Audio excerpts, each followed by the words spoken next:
is announcing a new Judicial Commission on Mental Health. The commission will work to improve the quality and timeliness of judicial response to cases involving these needs. Supreme Court Justice Deborah Embry Lambert will chair the commission. Justice Lambert said the Kentucky Judicial Commission on Mental Health will examine where the court system touches cases involving mental health, substance use, and intellectual disabilities. It was the mental health in Kentucky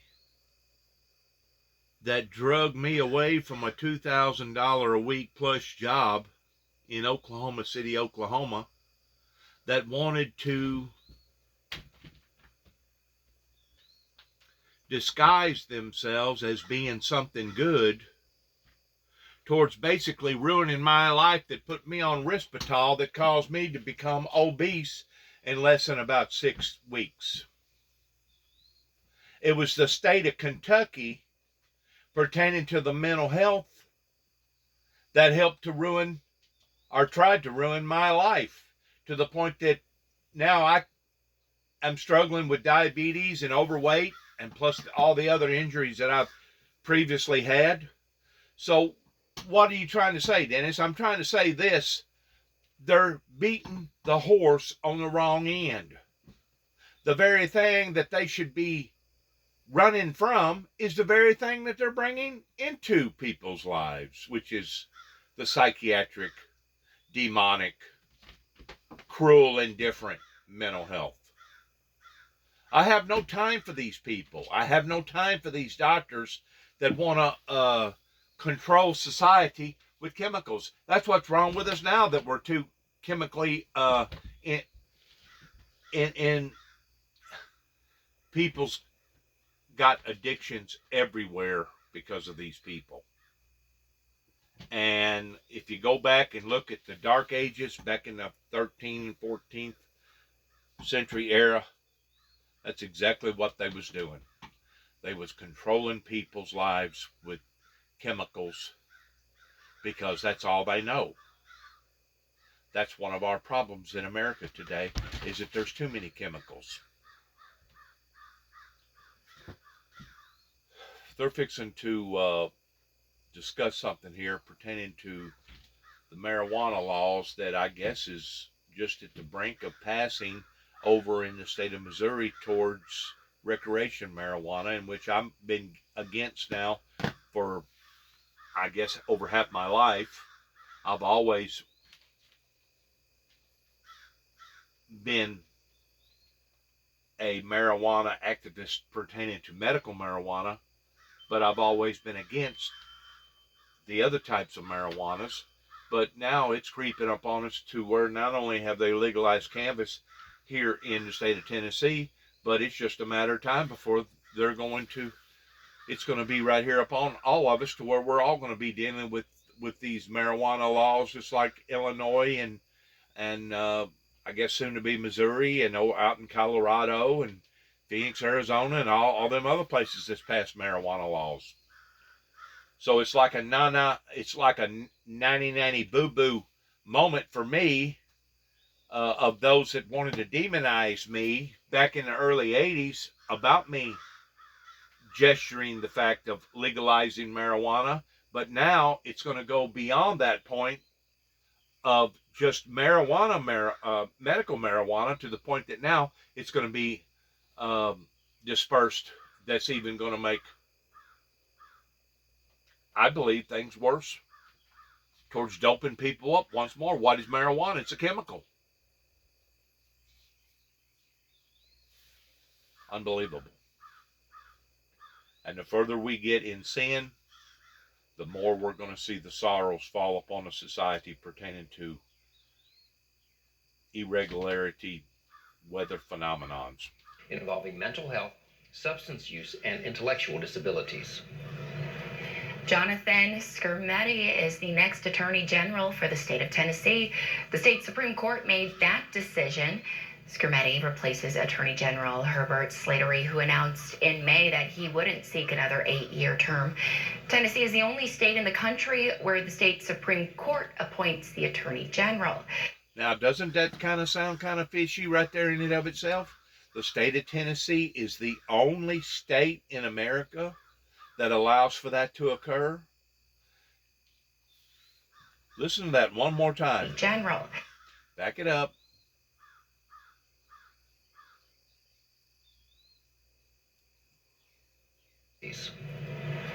Jonathan Skrmetti is the next Attorney General for the state of Tennessee. The state Supreme Court made that decision.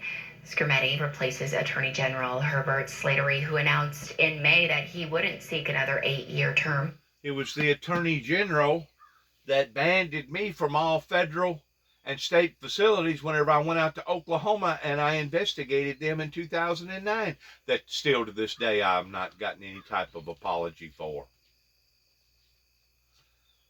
There's 3 states that has tried to ruin my life, that have scarred me.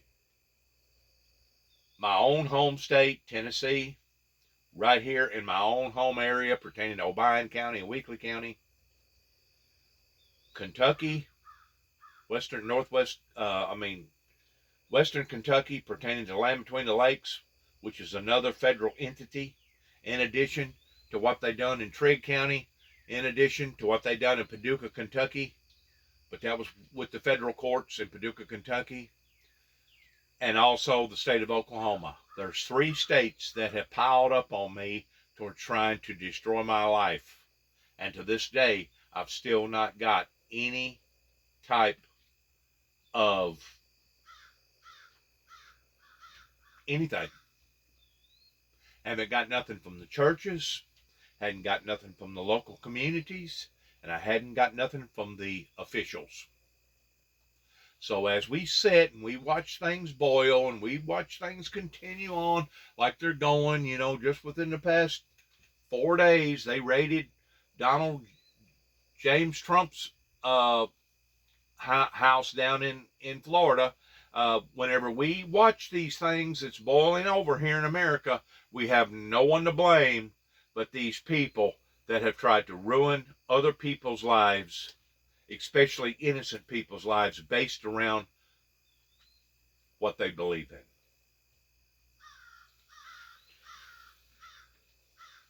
It's so sad.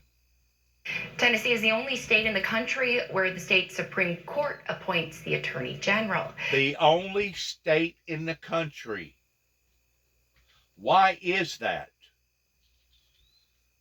Does that not smell fishy to you? General. Skrmetti will start September 1st. In other politics now, we're now hearing reaction from dispensaries in Missouri reacting to the news that recreational marijuana could become legal in a matter of months. In case you missed it, Secretary of State announced earlier this week that the initiative petition got enough signatures to send the decision to the voters. Dispensary owners say legalization will do more positive than negative in the community. I'm hoping that will maybe sway some of those people to, at least even if they're not pro-marijuana and pro-cannabis usage, maybe they will at least see that it has not been a bad thing for the community. If it passes, it also puts a 6% sales tax on the drug, and it lets people grow prescribed amounts of marijuana with a license. People with marijuana-related offenses would also be able to petition to be released from their punishments. See, and that's probably the whole thing right there. They realize that they have made these humongous mistakes in putting people in behind bars that the taxpayers are having to pay for just over marijuana offenses. And this will open up a whole new avenue towards all them people that the state is paying for towards housing and eating and taking care of, putting those people back out on the streets to where now the state will no longer be required to have to take care of those people because of their marijuana offenses.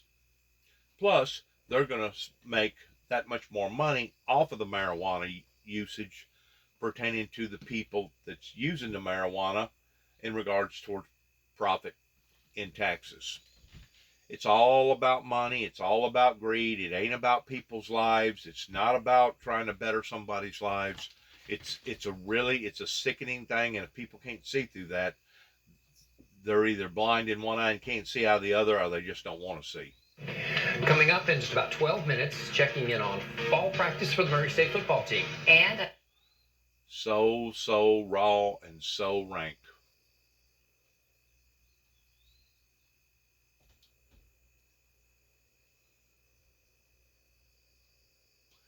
I've come to the conclusion that people aren't going to be satisfied. Virus reinfections to an increase. I've come to the conclusion that people in America aren't going to be satisfied Only at Woodcrafters Galleries. until basically we all become doomed. And this right here, what they're fixing to say right now over COVID, is a clear illustration of that, because of them saying that once you get COVID more than once, odds are it's going to take you out. Listen to this. 6:44 is the time. A new study is linking coronavirus reinfections to an increased likelihood of getting other serious health conditions. And it comes as COVID-19 cases and hospitalizations are on the rise across the country, and a new wave of variants has some experts worried. Getting COVID-19 2 or more times could raise the risk of new serious health problems and even death. That's according to a new preprint study looking into the impacts of repeated COVID-19 infections as a new wave of COVID variants are surfacing across the U.S. And the CDC still is reporting on the new variants, Omicron, and the subvariants like BA4 and BA5. The study looked at the records of more than 5 million patients in the Veterans Affairs health system and found that people with 2 or more documented infections had more than twice the risk of dying compared to those with just one COVID-19 reinfection. Researchers say reinfection also increased the likelihood of getting lung and heart problems, diabetes, digestive and kidney disorders, as well as neurologic problems. The study found the risk was the highest around the time of a COVID-19 infection, but persisted for 6 months and increased with each additional reinfection. The new research comes as the U.S. sees a rise in COVID-19 cases and hospitalizations, with the 7-day average of new daily cases at 100,000, according to data from Johns Hopkins University. And as the virus continues to evolve, some health experts continue to recommend boosters and are calling for an update on what it means to be fully vaccinated against the virus. In the context of a pandemic that is still ongoing and a virus that is continuing to evolve and create more challenges, including reinfection, we might need to reconsider this. Up to date doesn't have the same kind of sense of completion. According to the CDC, the general population over 5 years old is encouraged to get one booster. The second booster right now is only recommended to those who are 50 and older or those who are immunocompromised. You see, they didn't want to go out the way that the Bible had predicted for us to go out, in a dignified way. They rather go out in an undignified way, in these slow, submerging deaths.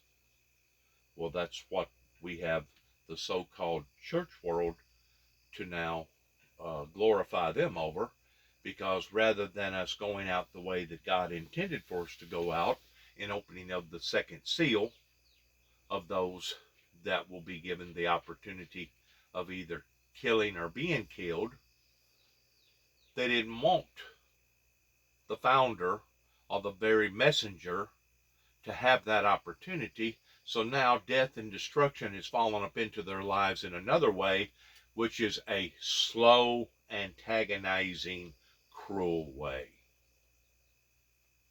This is what our politicians and our so-called church establishments chose to happen to us in the 21st century, in the year 2022 that is now occurring. Once more, they didn't want to support the messenger of the Windmill Ministries missions in actually going after the axes of evil, in eliminating this slow, grinding, withering, sinful activity. It speaks volumes.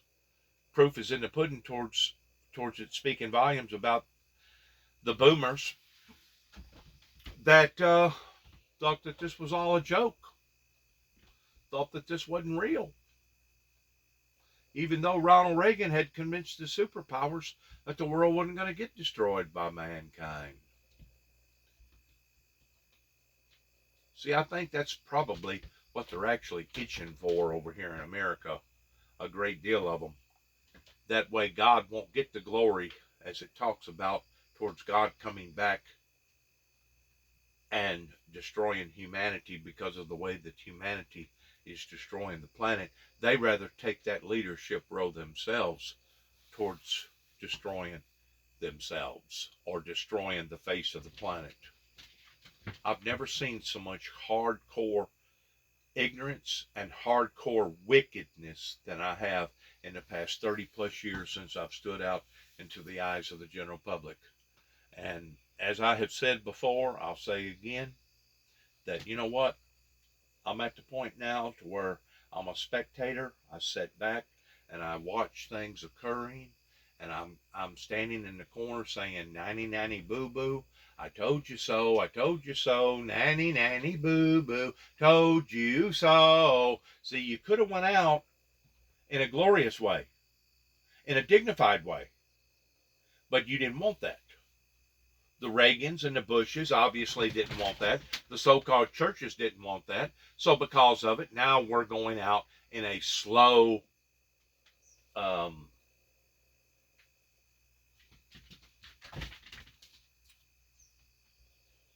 undignified, unglorified way towards people with all these diseases and all these problems. And they think that they can patch it up with a little bit of marijuana now, 30-something years after the founder made mention about medical marijuana. And that's just adding that much more misery to their sorrow, because I told them 30 plus years ago they should have legalized it, and they demonized me over it. I have never seen such of a wicked, immoral, demonizing society than what I have today in America. It is so sad. It is so unbelievably sad. Now, weather on the 6s. 6:46, and it is time for your dog walking forecast. And as always, if you'd like to... Don't want no dogs. Got cats. Let's go forward for conscientious sake. Let's go into the national news. See what they're blaring out today. Still at decades-high levels. Everything is way above what I paid a year ago. President Biden hopes Congress will help move the relief needle in the right direction. We need to pass the Inflation Reduction Act right away. That's the most consequential thing that Congress can do to keep our progress. But experts say that $430 billion piece of legislation the House is set to take up tomorrow will have little effect on the more immediate factors that could help lower inflation. It doesn't strike me that there's any legislation that's going to fix the inflation problem in the short term. Meanwhile, housing and food costs continue to climb, with higher prices on all of the major grocery staples. And meantime, as all these things climb, so does drug use, so does drug overdose use, so does suicide use, so does the deterioration of our infrastructure use, and so does other things as well. And if you can't figure out that we are heading in the wrong direction, then obviously you cannot see the trees for the forest.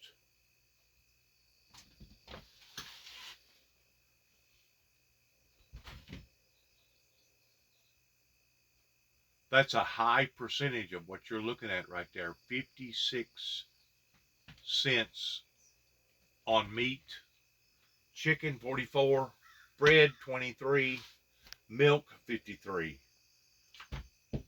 Those are increases. Those ain't decreases. So all this other stuff that they talk about with the chips and the environment and this passing and that passing and for the veterans, some of that stuff will be effective immediately, but some of that stuff we won't see the results from possibly for years before it actually has a big bearing upon our everyday lives in the economy that we're living in today. It's a smoke screen. It's window dressing. It's almost like a fantasy in a way, to towards trying to smear off the reality, towards trying to implement something different that's going to affect our lives today. I still do not see our American government going after the petroleum product people, towards they was the very ones that drove this nation off into this recession the way that we're off into right now, towards penalizing them, or basically doing like Trump said, just go over there and take their freaking oil.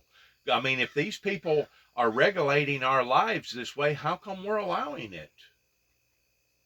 They are literally driving people off into a state of disaster. And Exxon, Valve, all the other oil companies had something like the greatest profit margin that they've ever had in their entire lives, and we sit back and we allow for this to occur. They profited billions, something like $24 billion just in a quarter, in 3 months, because of what they've done to the world. And they sit back and they laugh and they make fun of it, because they're in the category that it affected them a little bit, but it didn't affect them a lot. And see, we've seen them do this now, what, 6 or 7 times just within the past 45, 50 years? They'll raise it up, they'll drop it down. They'll raise it up, they'll drop it down. They'll raise it up, they'll drop it down. And it's a way of stair-stepping towards the inflation, getting higher and higher and higher, while people's lives are being destroyed. And we sit back and tolerate it, we allow it. Biggest hike in eggs, which have nearly doubled to about $3 for a carton. All of it adding to what's already been an unprecedented and unpredictable economy. A month ago, everyone was concerned about a possible recession. Is that no longer as big of a concern? Recession is still a concern, but if we can indeed lower the rate of price increases, lower inflation, then consumers have a fighting chance in this economy. It's a game. It's a rich man's game towards destroying poor people's lives. It's been going on since the 60s. They're still doing it today.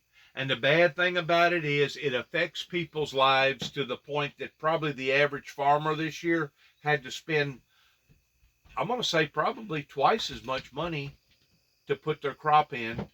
And because Mother Nature didn't cooperate with them this year towards having a bumper crop, now they're going to get twice as less. So what do you think that's going to do to the American farmer? It's going to cause some of them to go belly up. It's going to cause some of them to bankrupt. They're not going to be able to buy new equipment this year. That's going to slow down productions with John Deere and International and Case and all these other implement manufacturers. One problem adds to another problem that elevates into another problem. And they do it routinely, and our governments sit back and allow it. And why they do that is because it's a game. They don't care about the regular, ordinary person. They'll tell you that they do, but they don't care about the middle class and the poor class. They only care about their own hides. And Tom, of course, the Fed is set to meet next month. Will consider raising interest rates again. So what are the factors? What are they looking for? How do they thread? So that means the average person's home just this year alone that was making a $1,200 to a $1,400 a month payment on their home, it's already went up a couple $100 per month, even though their salaries has dropped and it's costing them more money to get to and from work. It's a catastrophe. Now they're going to raise the interest rates even more, and they claim that this is an adjustment that helps inflation. What are they talking about? Are these people that sick that they don't realize what they're doing to the poor class and the working class? Sure they do. Sure they do. And it's a game, and it's a game that all of us have sat back and watched again and again and again and tolerated it again and again and again. The rich are getting richer, and the poor are getting poorer.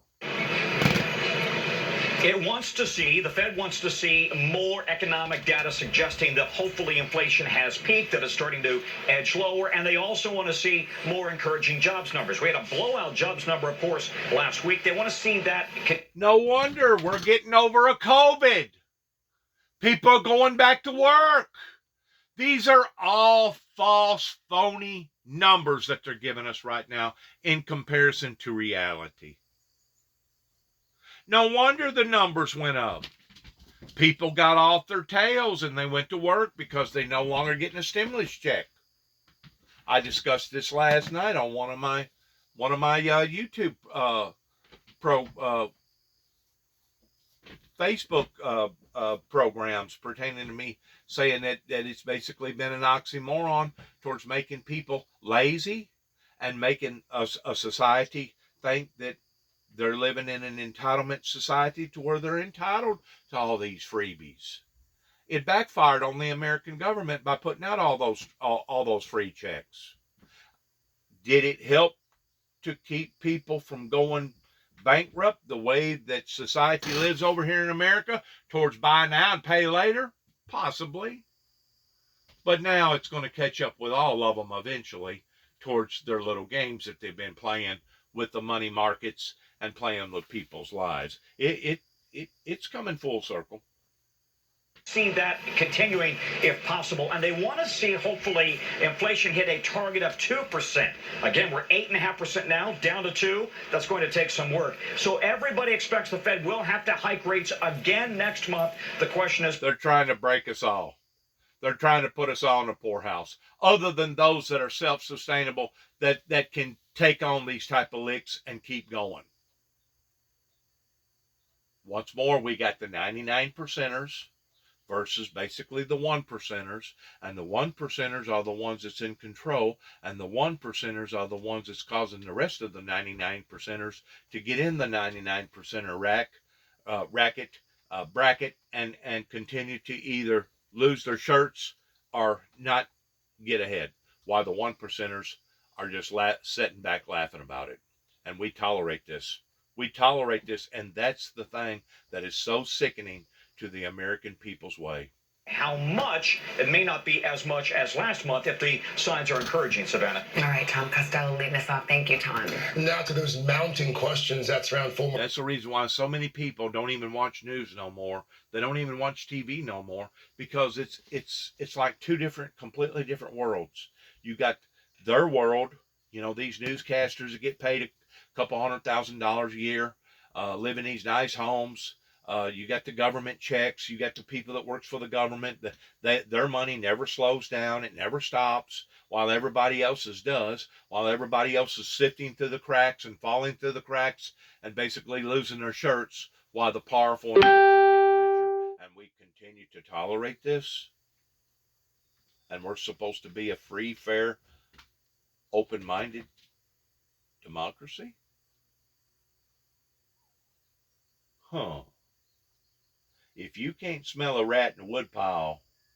Around former President Trump, he is the focus of several investigations now, and in a deposition for one of them yesterday. And if the truth be known, this is probably just some sort of a discouraging to get our minds off of something else, that these high, almighty, wealthy, rich people in these high, almighty places, these judges and these DEAs and all these government working people, this is just another way of distracting us so that we won't be actually looking at the real problem. Yesterday, the former president took the fifth more than 400 times. NBC's chief White House correspondent Kristen Walker joins us with the latest on that and the FBI search. But yet, no, he degraded Hillary Clinton and all those other people that was being questioned towards doing the exact same thing. Boy, oh boy, if this isn't the pot calling the freaking kettle black, I'll kiss your tail and give you 30 minutes to draw up a crowd. Search carried out at Trump's Florida home earlier this week. Kristen, good morning to you.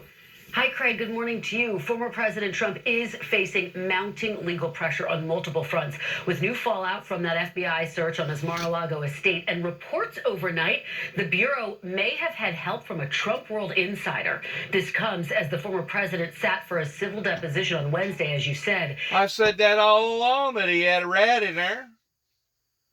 not loyal. It's not based around loyalty. It's based around saving your own hides now. That's the reason why so many people is coming clean pertaining to the January 6th ordeal. They're wanting to save their own hides. They're going to the main enchilada, the main guy that planned all this out and done all this. It's just like a sinking ship. When the ship's starting to go down, you watch the rats evacuate the ship towards trying to save their own skins. Ripple effect. Every time. A ripple effect every time. Ripple effects. This morning, new details are emerging about the latest legal challenge for former President Trump. According to a source with knowledge of the case, Mr. Trump invoked his Fifth Amendment right against self-incrimination more than 440 times during a deposition that lasted 4 hours. It's part of a civil investigation of his business practices by New York Attorney General Letitia James. His lawyer says he answered one question, his name, and read a statement accusing James and her team of a witch hunt. This after he previously mocked others for invoking the Fifth. Fifth Amendment, Fifth Amendment, Fifth Amendment. Horrible. Horrible. You see, the mob takes the Fifth. If you're innocent, why are you taking the Fifth Amendment? Now I know the answer to that question, Mr. Trump said in a statement before the deposition, saying his family, company, and people in his orbit were political targets. Mr. Trump also saying the FBI's search of his Mar-a-Lago estate on Monday in an unrelated investigation solidified his decision to take the Fifth, calling Monday's search a surprise attack, even though the Bureau was executing a court-approved search warrant. That search connected to classified documents from the a court-approved search warrant that they got a Social Security judge to sign off on this warrant. Not a criminal, not a pre-criminal, but a Social Security federal judge. That's like going down and busting out the window to the post office because it's a federal building. Now you've committed a federal crime. When are the American people going to wake up to what's going on? And there's no doubt that Donald Trump needed to be searched. There's no doubt that Donald Trump has probably either stolen, taken, or destroyed various documents that belong to the American people. But all this wishy-washy stuff back and forth, wow.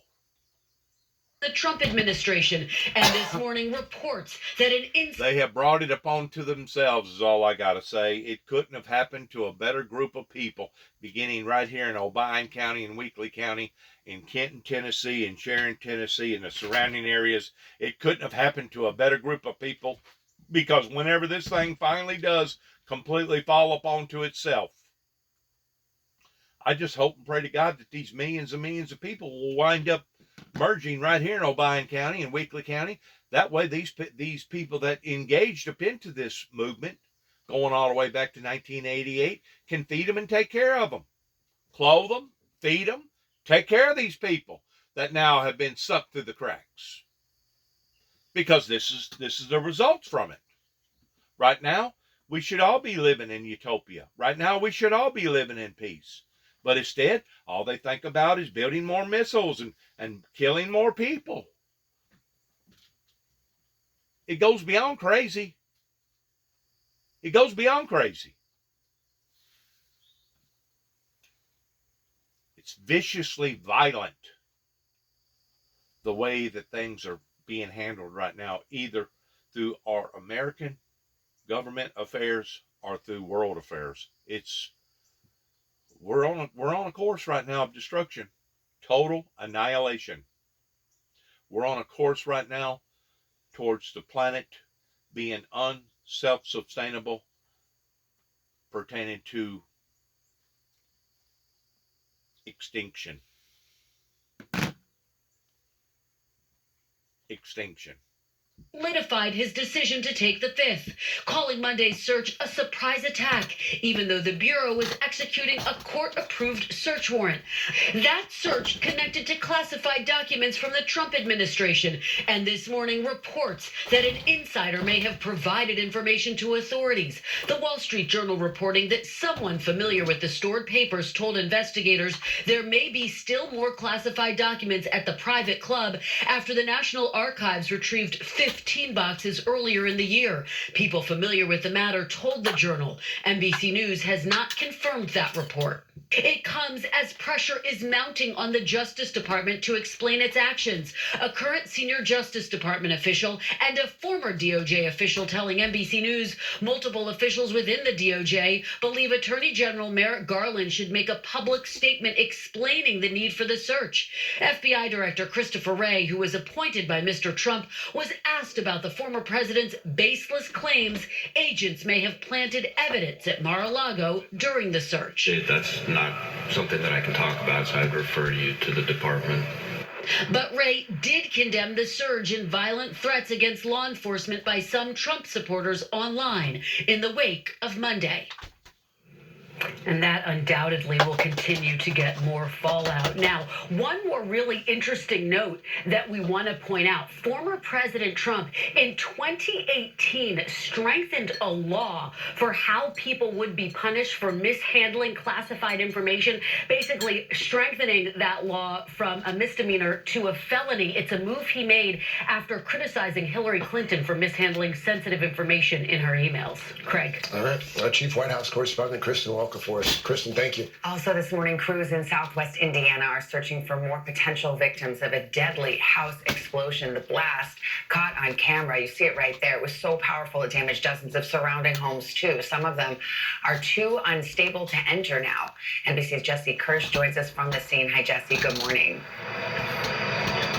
Savannah, good morning. You can see debris still scattered across the road behind me here. And even though we were being kept back because of the police line, I can clearly tell that one of these buildings is blown out, standing but not safe. And just moments ago, the mayor here in Evansville told me that some of these buildings aren't even safe enough. They're so dangerous that rescuers aren't able to go in there to search for people. And that's one of the reasons we don't know just how many people might still be missing.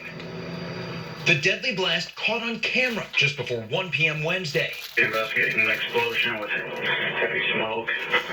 Debris shooting through the air, flying all the way down Evansville, Indiana street. Dispatch 1 Engine 4 is on scene. We have a complete demolished house. This morning, a closer look shows the devastation is even worse. Officials say at least 3 people are dead. 2 of the victims killed inside the home that exploded. It was bad. I looked over and saw the guy in the grass, and I knew it looked bad. But there was a lot of people lost everything down here. Their houses are totally gone. The fire chief says a 4th person was injured, and 39 homes were damaged, 11 now uninhabitable, with some structures badly battered and buckling. It felt like a big tractor-trailer semi hit our building. It was that big explosion, and it shook inside the building. Now, authorities are trying to figure out how many people may still be missing. For a time, the fire chief says first responders couldn't get within a roughly 100-foot radius as the ATF finished its blast analysis. There could be other victims. We've not yet completed our search. The buildings are not safe to enter. This marks the 2nd deadly home explosion in Evansville since 2017, and the fire chief says Wednesday's blast was bigger. There's still no word on what caused this latest devastation. It was a gut punch. It really was. It was devastating, and there are a lot of families hurting tonight, and our hearts are with them. The fire chief says that in the immediate aftermath, there were no signs of a natural gas leak, but that has not been ruled out yet as the cause either. And with several people displaced, we know the Red Cross is here to help. We don't have a firm count yet on how many people have been displaced. And we asked the fire chief what he expects when the search efforts continue later this morning, and he said it is not likely that there would be survivors. Savannah? All right, Jesse Kirsch at the scene for us there. Jesse, thank you. Lots more to get to this morning as we welcome in Chanel. We're talking about some nasty weather down in D.C. Absolutely. Breaking overnight and back, powerful storms that packed plenty of rain triggered flash flooding that's overwhelmed neighborhoods from Washington, D.C. to Tennessee. We'll get to Al's forecast in a moment. But first, NBC's Emily Ikeda joins us with the very latest. Emily, good morning. Chanel, good morning to you. Residents in Washington, D.C. had little time to prepare for torrential rain that dumped 4 inches in just 2 hours. That flooding prompting water rescues and chaos on the roadways for commuters as other parts of the country today brace for more flood threats. The summer of extreme weather striking again this morning, with flooding in the Washington, D.C. area trapping residents and storms wreaking havoc across the country. In Washington, D.C., heavy rains dumping as much as 4 inches in less than 2 hours. These cars are all gonna sink.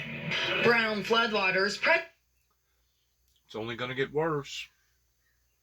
The hotter the atmosphere gets, the higher the evaporation goes. The higher the evaporation goes, the more moisture that the atmosphere can hold. And then whenever it does release the moisture, it releases it all at one time. It's only going to get worse.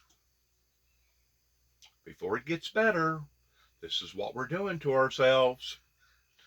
They tried to warn us 25, 30 years ago. Didn't nobody want to listen to it because there wasn't no money in it. Well, now we're seeing how the money's in it, baby. The money's in it along with human lives. Because I guarantee you it's costing insurance companies and people's lives every day that has to go through these miserable, miserable moments. Waters pressed precariously up against the glass doors of this dog day care shop. This is almost halfway up the door. Downpours making a soggy commute for some residents. On the Capitol Beltway, chaos as long lines of cars clog the roadways, forcing road crews to use rakes and shovels to clear out storm drains, prompting numerous water rescues. I was coming through and then everything just hit the truck. It comes in a summer of severe weather and destructive storms. In Georgia, after severe thunderstorms and winds this week, 2 U.S. soldiers were struck and killed by a falling tree while training, according to Army officials. 3 other service members were injured. And in Texas, a miraculous rescue after a woman trapped in her car in El Paso was saved just moments before her vehicle was mostly swallowed by a sinkhole. And Tennessee also faced strong storms that brought heavy rain, 3 inches of rainfall in parts of the state, submerging cars and flooding roadways. But Chanel, we're learning this morning some good news. Those dogs we mentioned in that flooded daycare, they were all brought to safety. We love to hear that, Chanel. That is good news. We'll take that one. All right, Emily, thank you. And brings us to Al quarter after. What are we looking at today? Well, we've got this line of showers and thunderstorms stretching from New York all the way to Charleston. We got some flood warnings there. This is part of a cold front that, while causing some problems now, the good news is it is bringing in a refreshing change. You know, we always talk about the heat dome. Well, this is cool Canadian air. It's a cool dome of Canadian air that comes in with cooler temperatures, lower humidity levels, and that is going to feel so much better. Once more, we're dealing with these irregularities to where this is the time of year that we should not even begin to think about having such of a cool down. But because the weather has become so irregular, hot versus cold, cold versus hot, good versus evil, evil versus good, bad versus good, good versus bad, we're in the middle of all these transitions.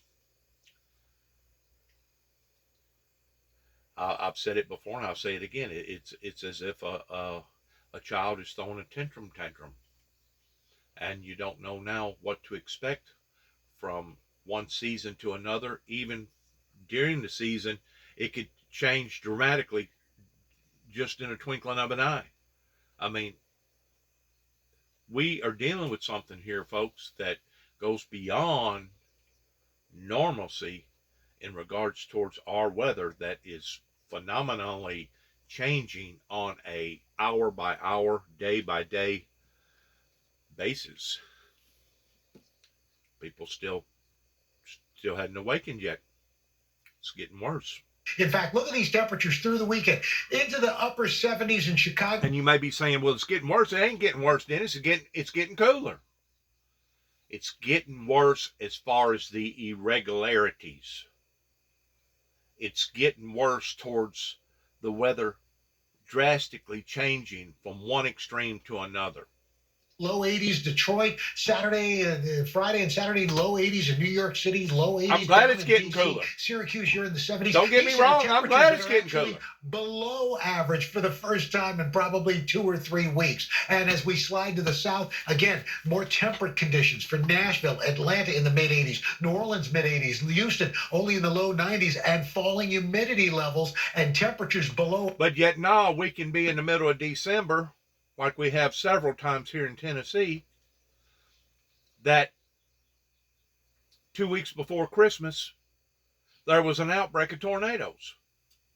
And then there was an event in 2000 and 2002 down in Madison County in Jackson, Tennessee, towards it getting up to about 85, 90 degrees during the winter months. So, you know, somebody said that it's in the Bible, I don't know if it's true or not, that according to the Bible that it's going to get so irregular that you're not going to be able to tell the seasons apart.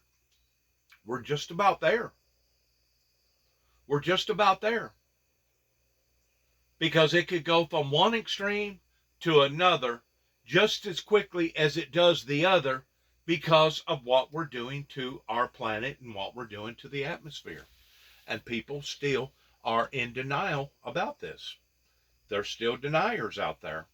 More deniers than there are people that have awoken to these problems.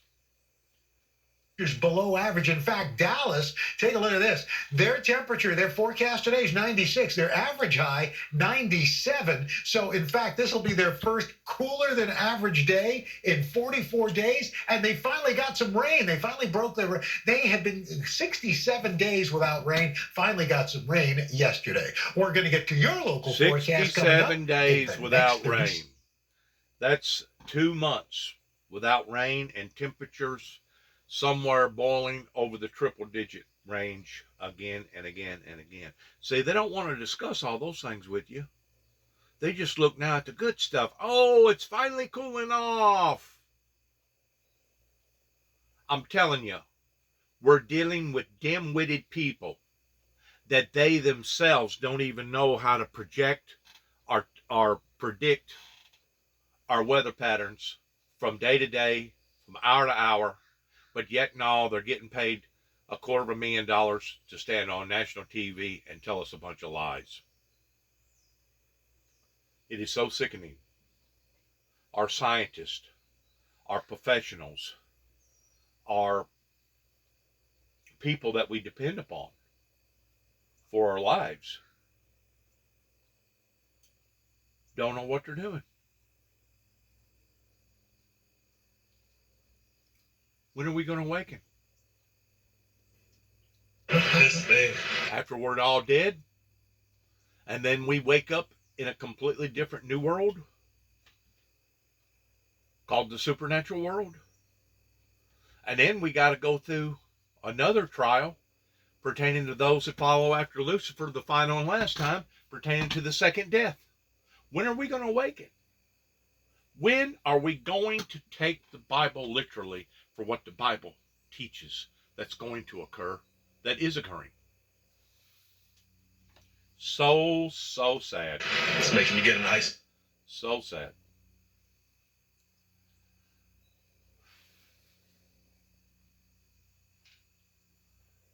This don't look interesting. Keep going. See, they try to cram too much into the information era, and most people don't have long memory spans. They only have short spans. And then you got all the commercials that you got to cut through and listen to, and these are all distractions towards the main course of what they should be teaching and telling us to begin with. They're trying to cram too much into this. We've gone from medical, we've gone from marijuana, we've gone from vice president. I mean, a lot more coming up in just a few minutes. It's just a whole lot that they're trying to pump in to their little bitty segment towards wanting to touch off on everything, and by touching off on everything, they don't touch off on anything. Trying to joggle too many balls and turn too many somersaults at the same time. No wonder it's frustrating for most people to watch the news or to watch our media anymore.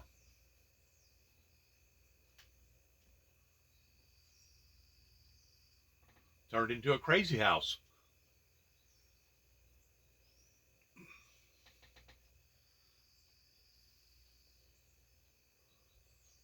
See, now they're attacking. See what they're attacking? They're attacking clothes, children, anything to do with school. These are all elements that they're attacking. And they know the season. Don't think for a second that they don't. They're not going to start showing Christmas holiday ordinarily shows on TV in the middle of July. Oh, they got it down to a peg towards what they're doing and how that they're doing it pertaining to the manipulation of the media. Don't think for a second that they don't know what they're doing. They do. They have brainwashed the American people. We're under a spell. We've been jinxed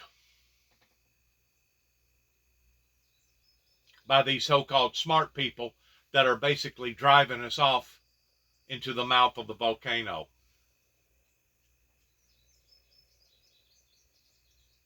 In the meantime, we blame one another for our discrepancies, and we blame one another for our failures, and the people that we should be blaming is the powerful and the rich and the almighties.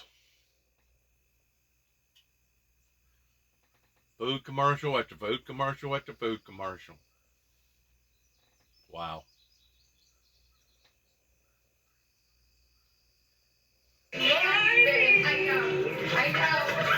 Wow. Oh my gosh. So we're back with some video proof Oh my gosh. of what we mentioned off the top of the show here, Savannah, racing into Studio 1A with just moments to spare after. Maybe you had a bit of an alarm clock. I know. issue. You know what's crazy about that? Wasn't even an hour ago.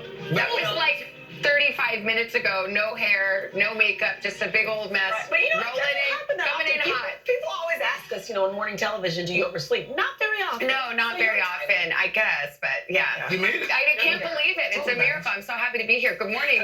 7:30 now. It's Thursday morning. President Biden signed legislation yesterday expanding medical care for veterans exposed to toxic burn pits. The White House says that bipartisan bill, known as the PACT Act. That's a good thing. But you know what?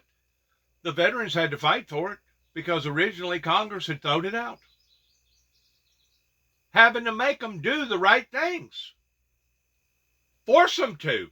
But then after they do it, then they want everybody to gleam and clap their hands and glorify them for them doing what they should have done to begin with. Wow. 3 decades. This law is long overdue, but we finally got it done together. And I don't want to hear the press tell me Democrats, Republicans can't work together. We got it done, and we got it done together. Because you was forced to, not because you wanted to, pertaining to our government. They was forced to because people was standing up against this hypocrisy. The Senate passed that legislation. It was an 86-11 vote last week after Republicans had initially blocked its passage the week before.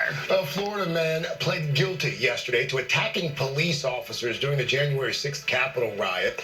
According to court documents, 50-year-old Matthew Council barged into a line of Capitol police officers trying to push them back and created an opening for others to get through.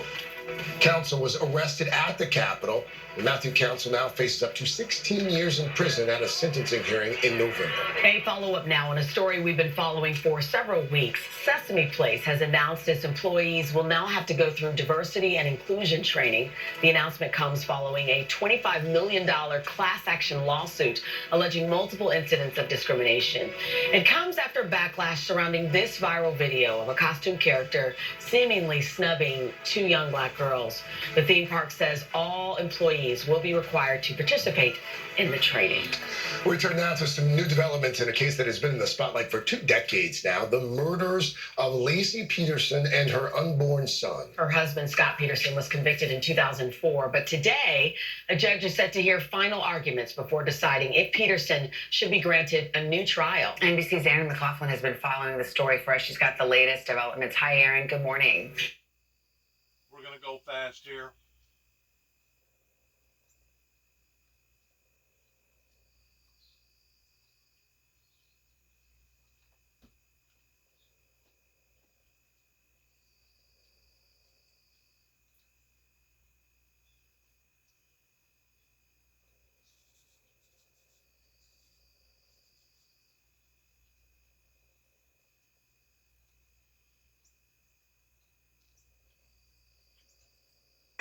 Businesses like Brittany's hoping high prices don't grind away demand. Coffee as a whole continues to grow, and we're actually seeing sales increases as a result. I mean, what's better than a warm or a cold cup of coffee? So for those who are thinking, all right, I know what I'm going to do. I'm just going to skip the coffee shop for now, drink at home. I'll save money that way, because we talked about the fact, guys, that coffee's up 7 to 9%. Instant coffee, like these Keurig cups, are up 17%. At-home coffee, according to the latest CPI, up 20%, more than double what this coffee is. So what we're seeing right now is a trend of people who are working from home. They come to the coffee shops, they enjoy the experience, spend all day here, and maybe spend less money than they would brewing on their stove. So just let that percolate a little bit, simmer just for a little while. I'm not going to say something really cheesy like it's mocha me crazy. But you're going to get the gist of this. Coffee's definitely on the We're so proud of you, Sam. That was probably the 10th punt in Sam's. You've gone full Today Show now, my friend. I was going for a record. I love it. Al, are you proud? Exactly. A couple of woes. Thank you. So here's the thing. I mean, I think people, you'll pull back on food. Maybe you won't drive as much. But when it comes to coffee, oh no, forget it. People they'll pay whatever. Maybe this is now the time to go back to work and steal some of those K-cups. Right? Save some money that way. Are you talking to our colleagues? No! Would never suggest that. By the way, looking ahead to tomorrow's Consumer Confidential, we're going to make your back-to-school shopping a little bit more affordable. Vicki Nguyen is going to show you where to find the best deals and what you should be stocking up on to save more in the long run. All right, Al, what do you got in the forecast, Well, we got this celestial doubleheader we were talking about, okay? Let's show you what's happening. We've got the Perseid meteor shower, the peak tonight. The best viewing is going to be after midnight. Wherever you've got those clear skies, typically we're talking 60 to 100 meteors per hour. That's the first part of it. The second part, we've got the last supermoon of the summer, the full sturgeon moon tonight, called the sturgeon moon because around the Great Lakes, they said this around this time, it's the best to catch the great sturgeons, which is a fantastic fish. The only problem, because of the full moon, that moonlight's probably going to outshine a lot of the meteors. So that's a little bit of a, we giveth and we taketh away. Here's where you could get to see it from Portland to San Francisco, some breaks in the clouds, clear skies around the Great Lakes, down through the Central Plains, cloudy though down through the Southeast. Why? We've got that frontal system pushing down, so that's going to be bringing some more storms near this front. High rainfall rates. There is a flood threat in the Gulf Coast for today, right on into tomorrow. The best chance of storms tomorrow, stretching from Texas on into South Carolina along this front. Heaviest rain from New Orleans all the way into the panhandle of Florida. Slow-moving front with those flood threats. We're going to be watching that very closely. That's what's going on around the country. Here's what's happening in your neck of the woods. This weather update brought to you by Chambers Roofing. Hey friends, good morning. We've got a lovely start to the day. Sunshine and temperatures running 60s and 70s right now. We're headed for a very, very nice weekend. Today's kind of the transitional day, still a little humid outside at 87, but noticeably lower humidity for Friday and Saturday. Highs in the mid 80s and sunshine, 90 on Sunday, and a little bit cooler again for the middle of next week.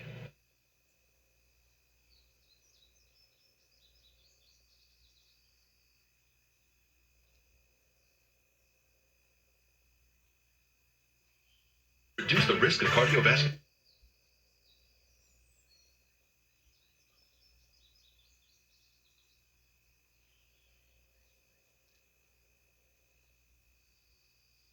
Back, it is 7:50, and folks, we've got some big news to share about the Cincinnati Zoo's new adorable baby hippo. This morning, we're revealing the final contenders for his name. Okay, so it's time. After a lot of online submissions from all over the world, the list has been narrowed down to just 2 choices. Feels like Ready? a drum roll. No? I know. I guess maybe. Okay. There you go, Fritz and Ferguson. I love them. Which one do you like? Those are great names for a hippo. What do you think? Fritz? Fritz? Yeah. I like Ferguson. It's kind of, it's a little nerdy. I wonder, do we know why those names were the People final? voted. There were like more than 90,000 people voted. Okay. And I guess there was an active lobby for Fritz and Ferguson. So cute. You know, he's Fritz He's now very because he's so Fritzy. tiny. Fritz- But then I know. as he gets older. Fritz, I mean, you can't lose. Those are two great names. Yeah. What do you think, Craig? Because you have a lot of opinions about names and hippos. I've learned my lesson on that. I'm going to go with either Fritz or Ferguson. Fritz or Ferguson, I know, it's cute. Okay, well, guys, you can vote, actually. Today.com, vote for your favorite.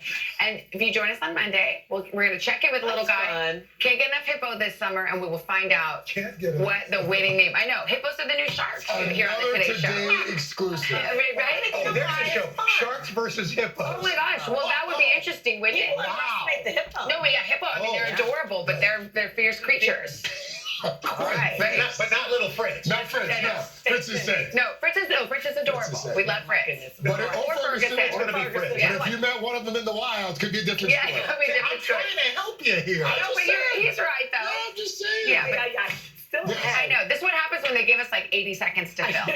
Okay, all right. Say it isn't so. Save The us. hits being dropped by the legendary Steve Martin about his future in Hollywood. You guys talk about that. All right, and then we've got a really revealing new look at the highs and lows of Princess Diana's life, a life in the public eye. We've got a sneak peek at a new documentary. It's getting a lot of attention. People are really buzzing about this one, so we'll get that inside look. But first, a check of your local news, your weather, and these messages. Thank you.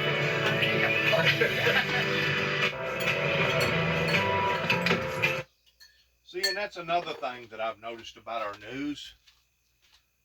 It's not news. It's an entertainment center. How can Diana Princess's life, that's now been dead, I guess, for now right at 20 years, how can that have anything to do with news? But they'll put it up there, and they'll talk about it. Of course, if they're not advertising food for dogs, or advertising food for people, food. There's more food commercials than there are any other kind of commercials. What's that doing? Causing obesity, causing people to have bad health.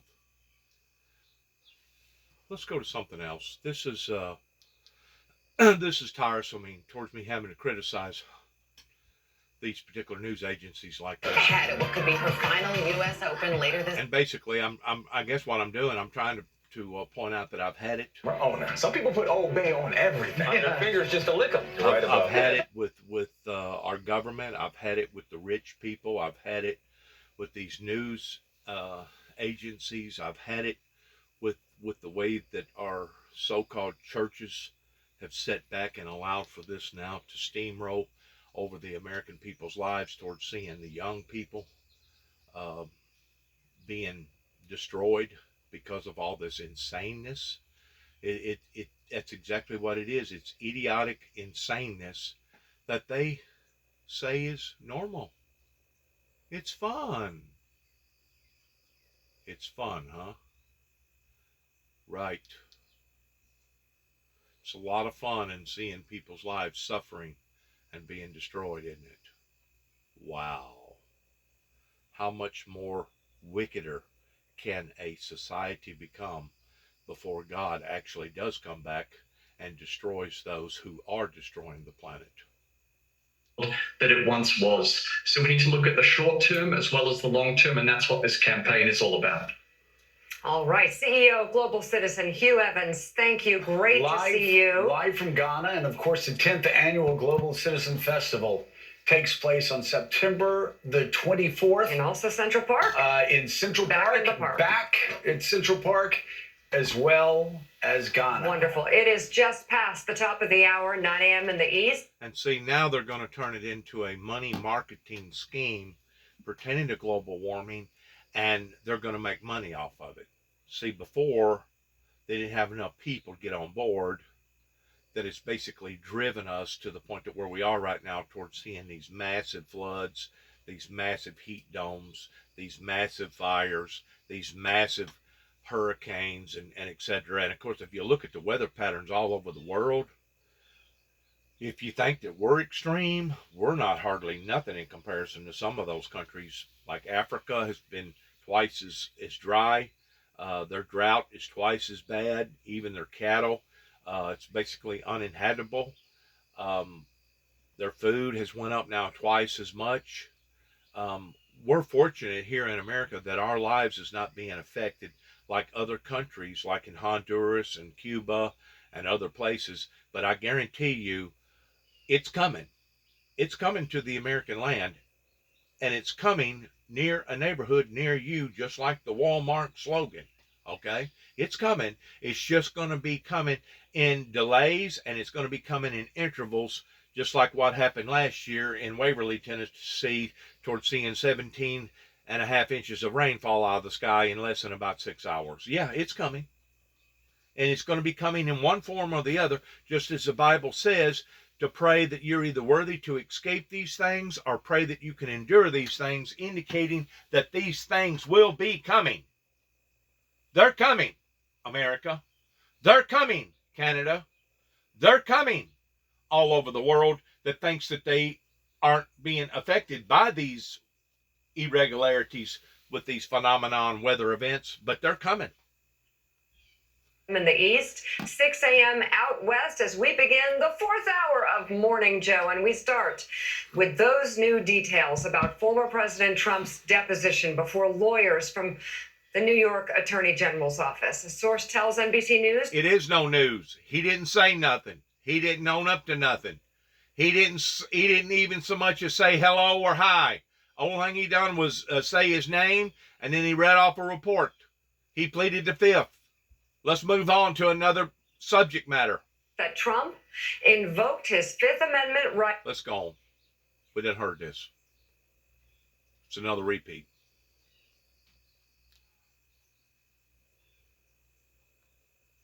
The lowest points in his presidency through the two impeachments. They're the very ones that are providing some of the most riveting testimony now. So Donald Trump can look to the left, look to the right, and chances are good he's looking at somebody who is cooperating with the feds because, as we've said, and this is why this is important, we always say all the time, Republicans know he's guilty and people around him know that he's guilty of this or that. Of course, it's speculation because in America, you're innocent until proven guilty, but you talk to him and they think that he's done the things that he's been charged of doing. Why is that important, though, for this investigation? It's important because people around him know that Donald Trump's probably not going to escape justice and that he'll throw them under the bus the first chance they get. So if you're Mark Meadows and you're sitting there going, gee, do I really not want to cooperate with the feds? Do I want to lie to the feds? Do I want to end up in prison? Because I saw what he did to his lawyer for years, let him go to prison, threw him under the bus.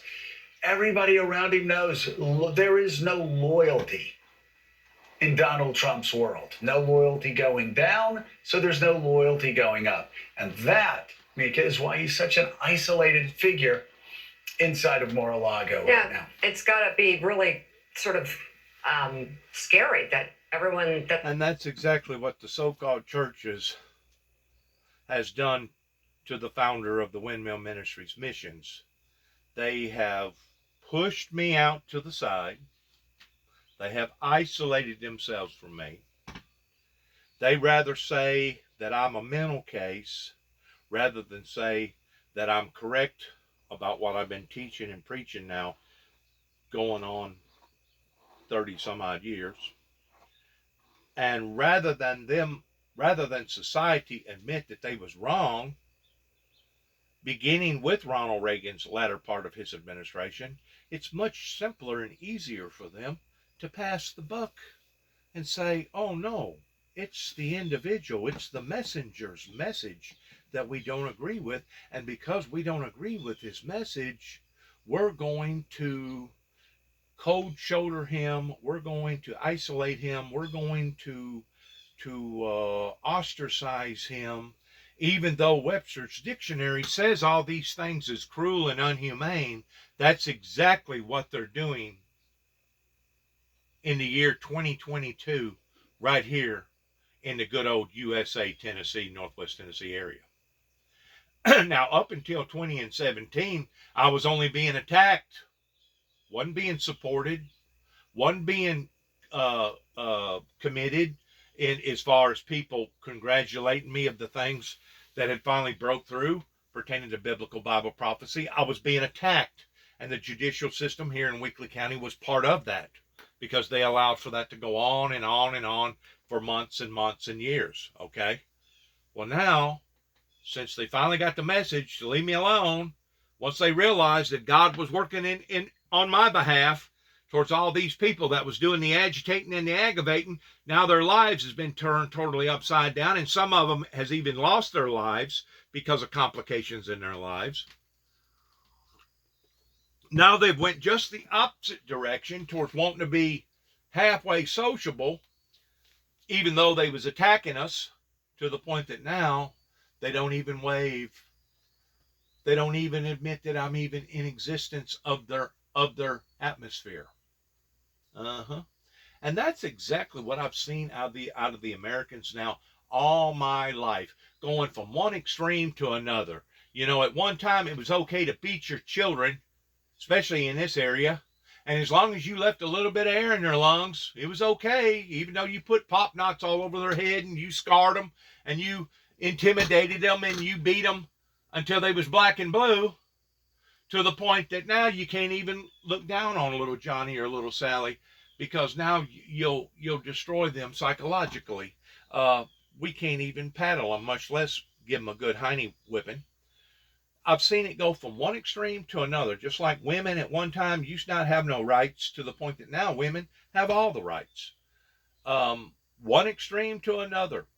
Go from Roe versus Wade to now let's kill Roe and let's just put all the women out there on the forefront towards their lives being in danger, or lives being complicated pertaining to all the abortions, et cetera, et cetera, et cetera. So this baby boom society, especially over here in America, that obviously either the Beatles or Woodstock or Elvis, or I don't know, and don't get me wrong, because I like some of that music. I've grown up listening to Elvis. I grew up listening to the Woodstock era, the Grateful Dead, and Led Zeppelin and ZZ Top and Peter Frampton. I listened to all that music. But you know what? God blessed me by understanding what that music was, especially with the groups that was using backmasking, that was promoting their ideology at that time, their indoctrination towards Satan is God and God is dead. Because if you take a lot of those music lyrics and turn them the other way, run them backwards, that's what a lot of that stuff says. And that stuff was being infiltrated into our minds. It was being infiltrated into our lives. It was being infiltrated into our normal reality, towards taking reality out of reality, towards formigating their own reality. So you wonder how come people like Poisonous Putin over in Russia continues to accuse the American people towards a Luciferian Lucifer, followers of the demonic dark side. That's why. They strip off all their clothes. They entrap their men with entrapments towards lust, lascivious living, obese. You know, I wish that I could say that I'm obese, because I just sit around and eat coffee, drink donuts, eat donuts, and drink coffee all the time, and I'm just a bed mouser. I wish I could say that, but I can't. What caused my obesity was the United States government working through the Commonwealth of Kentucky in Trigg County pertaining to Judge Woodall, that forced me to take medication that I didn't want to take, that caused the obesity. You see, nobody wants to hear problems like my problems, even though my problems is surrounding everybody's problems.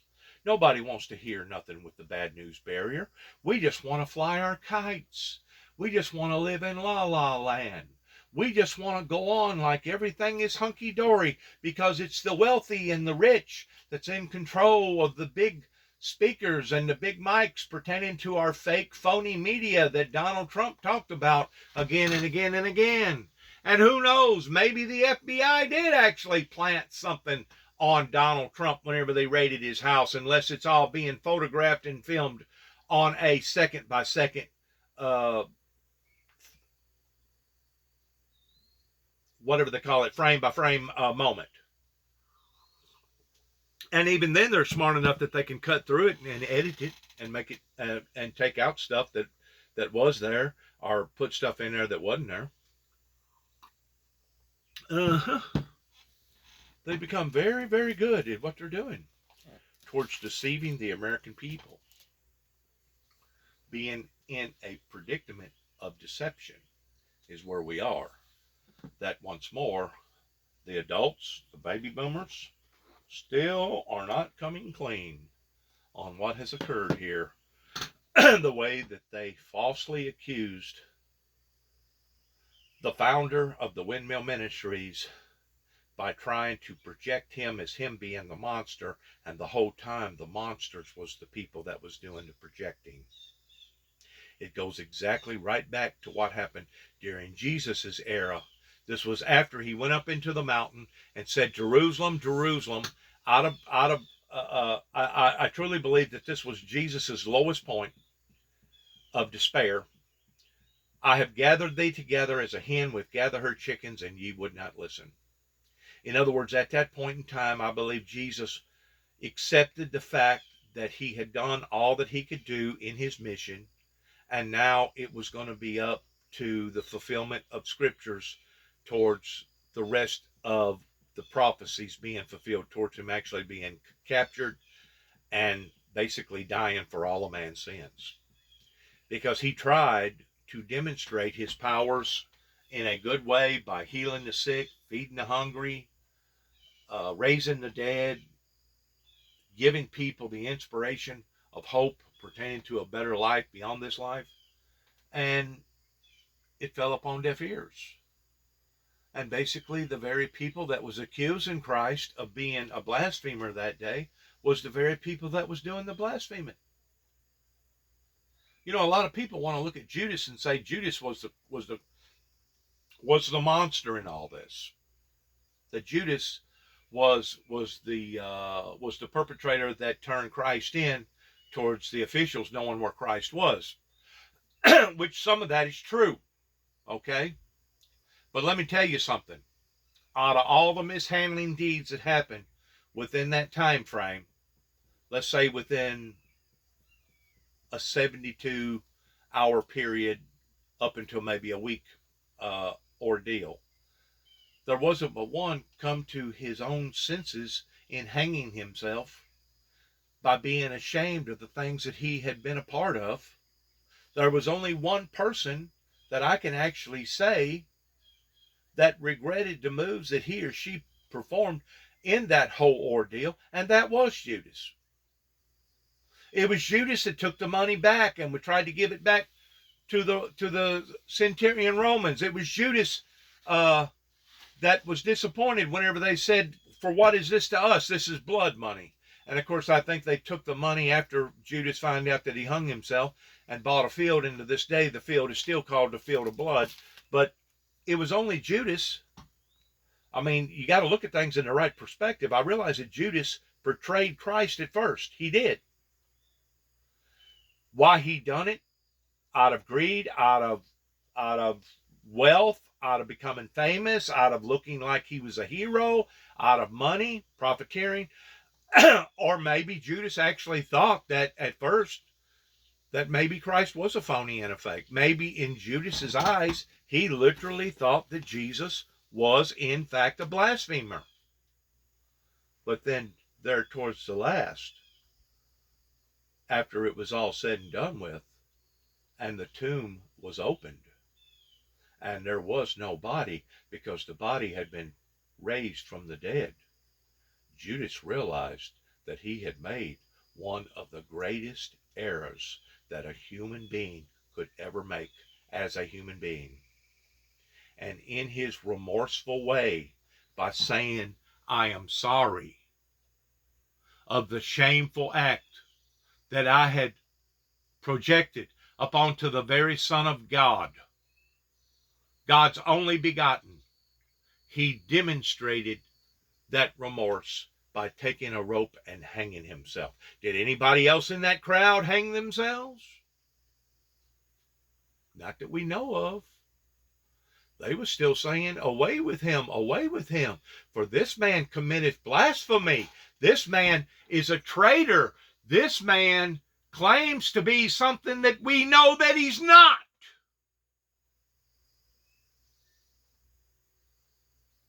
No, it was this man was who that he was.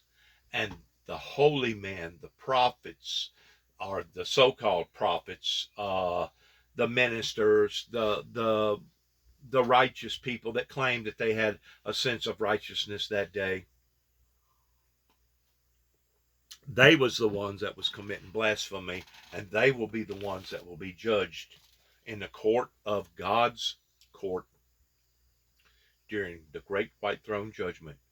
And they will stand accused by accusing the Son of God, even though the Son of God lived with them for 3.5 years and demonstrated his powers again and again and again. Just like Jesus looked upon to the proceedings of the courts that day and said, "For what good work dost thou persecute me for?"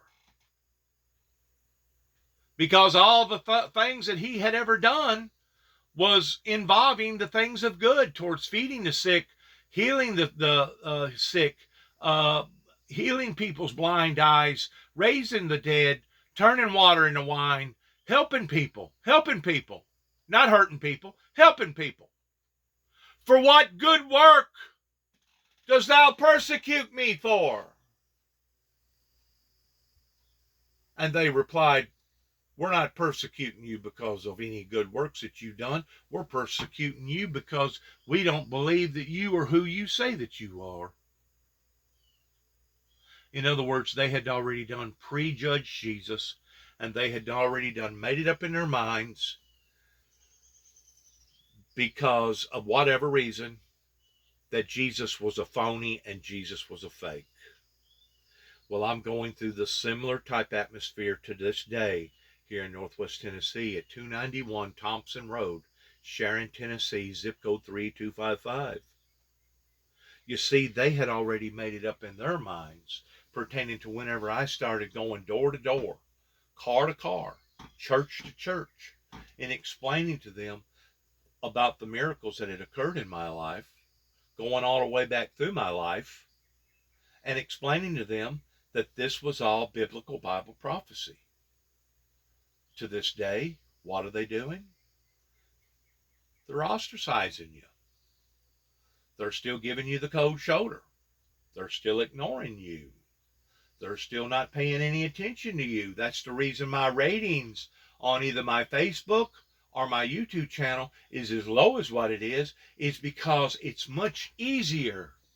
It's much easier for these stereotypes to put the blame off on somebody else other than pointing their fingers at themselves. In the meantime, our country is falling apart. The storms are increasing in intensity. They're getting closer together.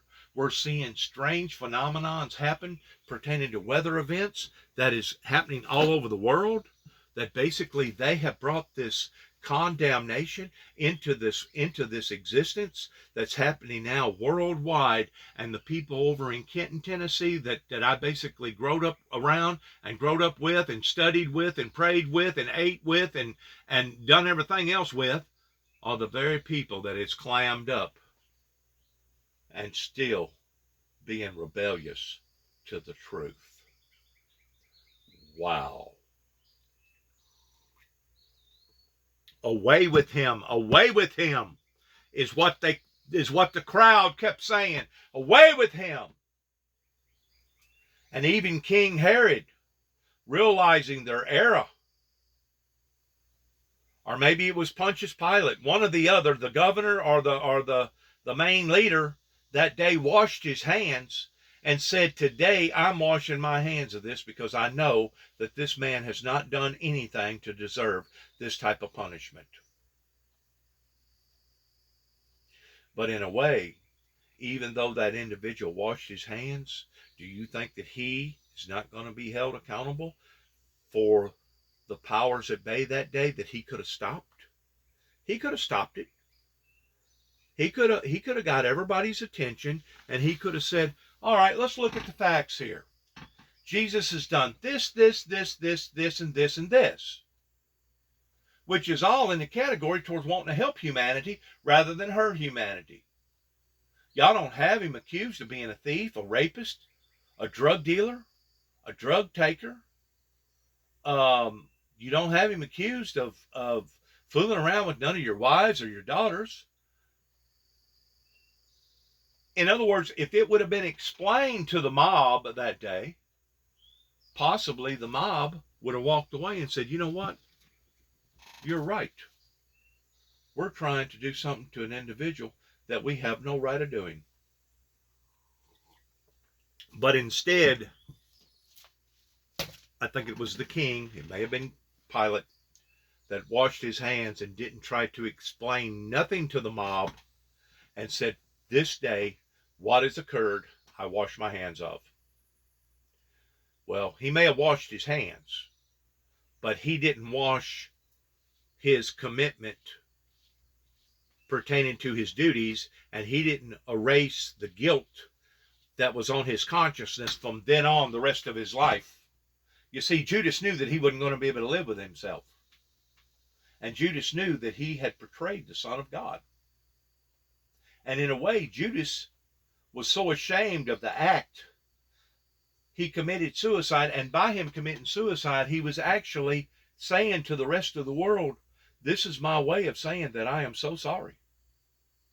This is my way of being remorseful of the things that I partaked in. But yet, no, everybody wants to degrade Judas. And everybody wants to say, well, Judas is in hell. Judas is in hell. Is Judas in hell? It may be that all the rest of them wound up in hell that took a part in that crucifixion. And it may have been that only one or two, including Judas, was the only ones that got pardoned by God.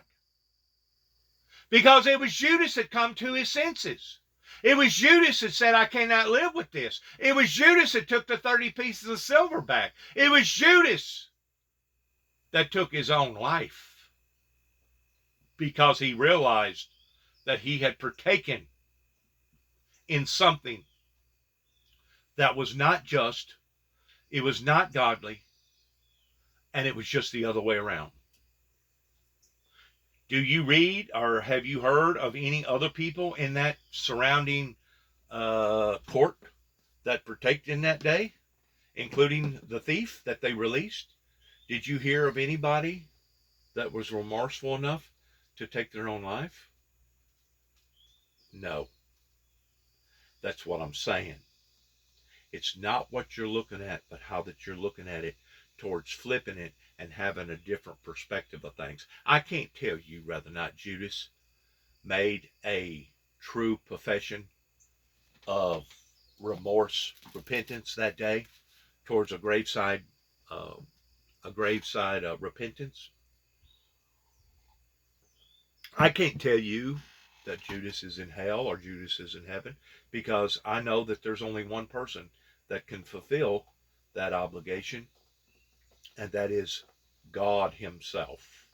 It's only God that has made a righteous judgment in the eyes of the unjust versus the just towards whether or not Judas made a repentance, a sincere repentance, right before actually jumping off whatever that he jumped off towards hanging himself. Now, if that doesn't open your eyes towards obviously the things that's been going on here at 291 Thompson Road, Sharon, Tennessee, zip code 38255, then obviously I'm just talking to a bunch of deaf and stiff necks, and obviously the only way that they're going to learn their lessons towards all of this is in the supernatural spirit world. And if they have fallen for following after this leader called Donald James Trump, in believing that he was some sort of deliverer, or that he was going to be some sort of a savior, or that he was going to be able to turn the system around towards bettering people's lives. In other words, if they thought that they was following after the good entity and now we're figuring out that it wasn't, they'll fall for anything. Just like the people that's going to follow after Lucifer, after that he has been released out of his prison long enough to go and deceive them again into Gog and Magog, according to the Holy Scriptures in the supernatural world. And that's whenever fire is going to come down from Jerusalem that will consume them, that makes this bad choice again. And this will be the final and second death. You see, Lucifer ain't going to die. Lucifer is going to be punished for the rest of eternity because of the decision that he made towards defiling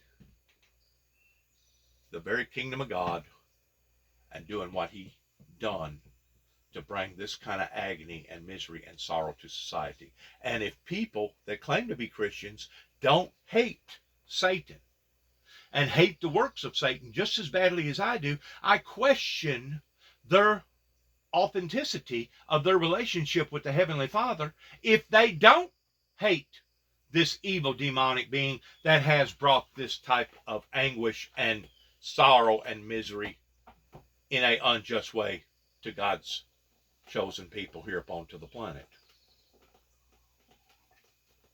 And to be quite frank with you, in reality, it kind of speaks volumes about what has already occurred since 2017. Since my brother was driven off into an early death,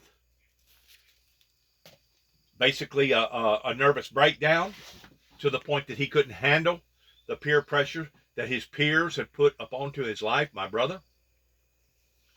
To this day, because of what occurred, I still have not gotten any type of confirmation, either from the judges, the DA, the prosecuting attorneys, the people over in Kenton, Tennessee, the people in Weakley County, Tennessee, the people over in Martin, Tennessee, pertaining to ex-chief Moore, David Moore over there, that tried to basically crucify me over falsifying files, even though I had told them that there was no type of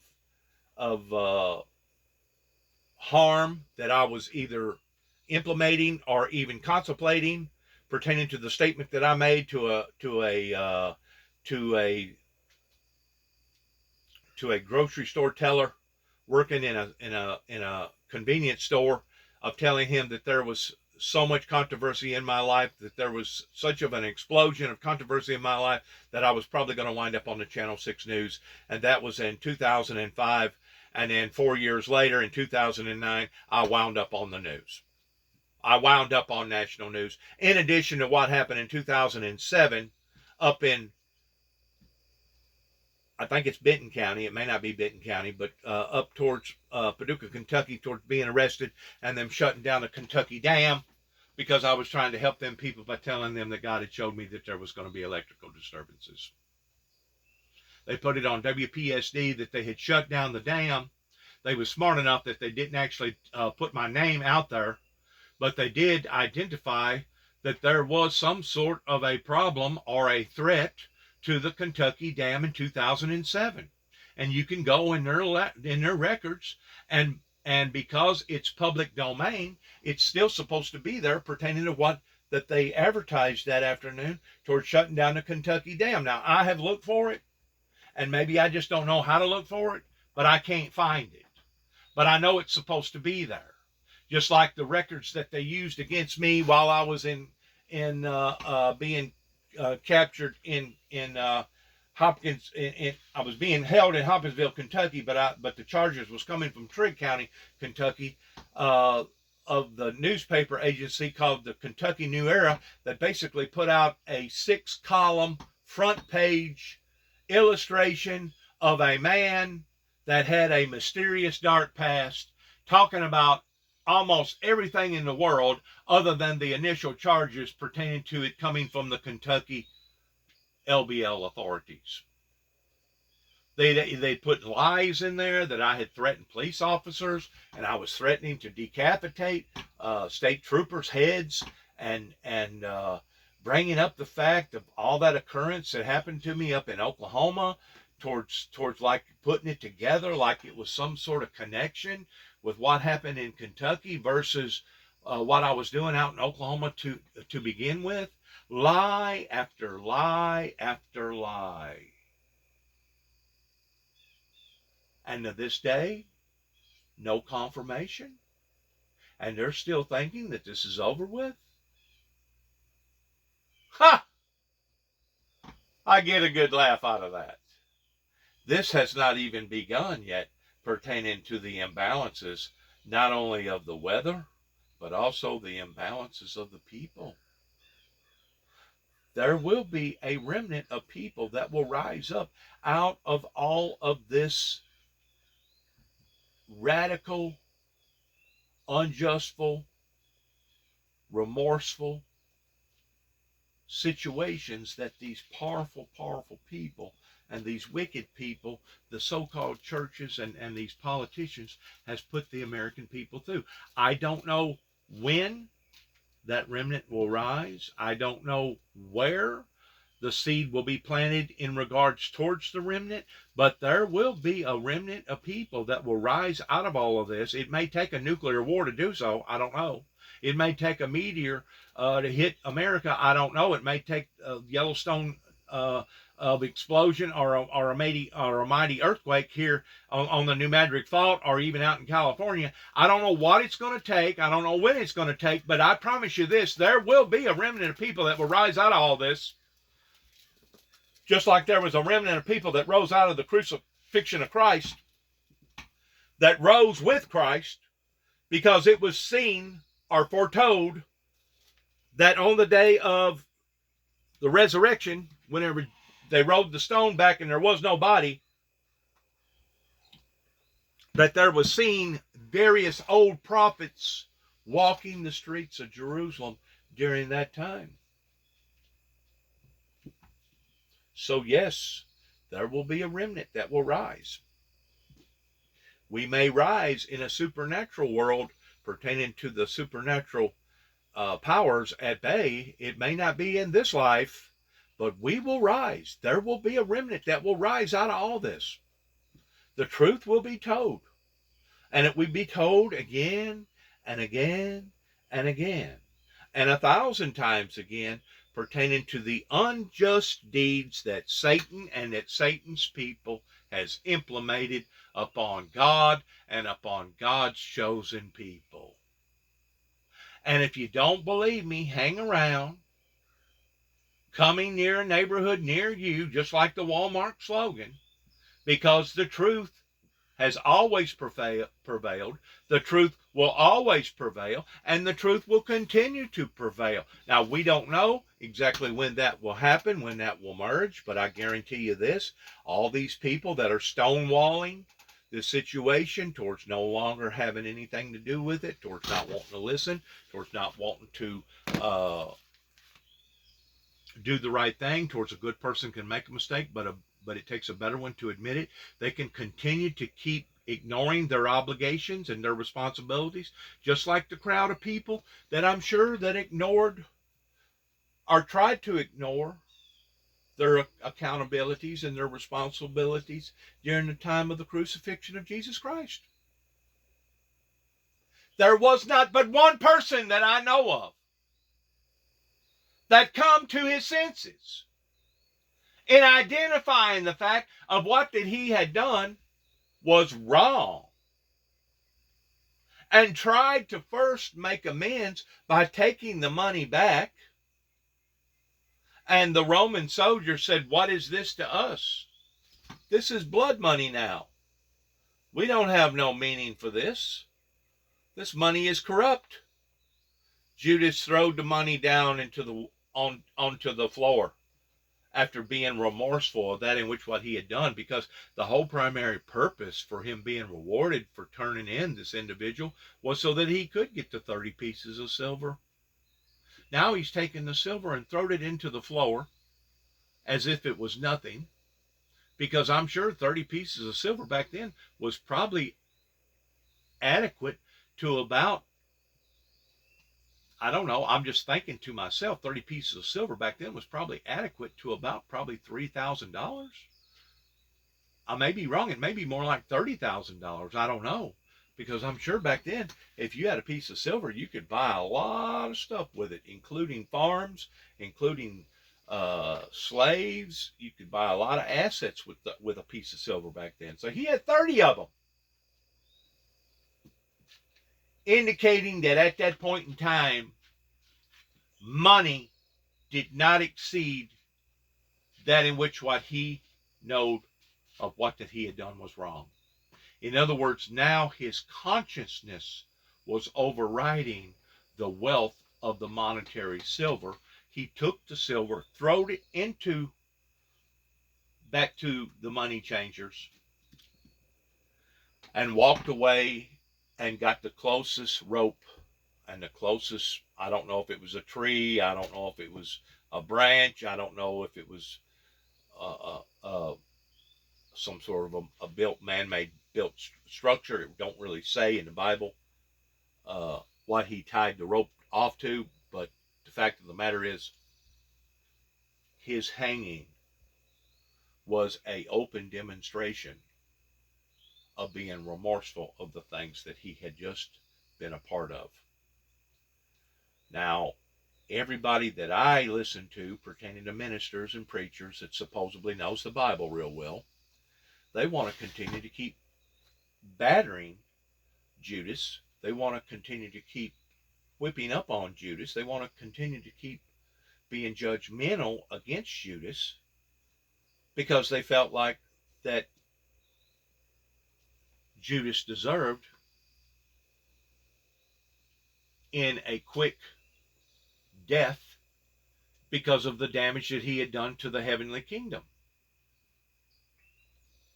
Once more, we are not the judges. It is not for me to judge Judas. Judas may have absolutely wept and cried and felt so sorry for the things that he had done and asking the Heavenly Father to forgive him to the point that whenever he actually took his last breath, God may have actually forgiven Judas. Because it was Jesus that sitteth upon the right hand of God at that point in time that was making intercession prayer. For if we sinned, according to the Bible, we had an advocate with the Father. It may have been that Judas at that time found mercy in the Lord that was sitting at the right hand of the God at that time that said, Judas, I understand. You failed me. You thought one thing, but then reality come to you there towards the last. You showed your integrity by throwing away the very money that you thought that you was doing it for to begin with, or I'm assuming that that was. And then you took your own life. Who's to say that Judas today isn't up in the kingdom of heaven, praising the Lord every day, because it was only Judas that come to his senses of realizing who the Lord actually was pertaining to the misjudgment that Judas had committed upon to an innocent individual. Like I said, everybody that I talk to, that I hear a preacher preach on the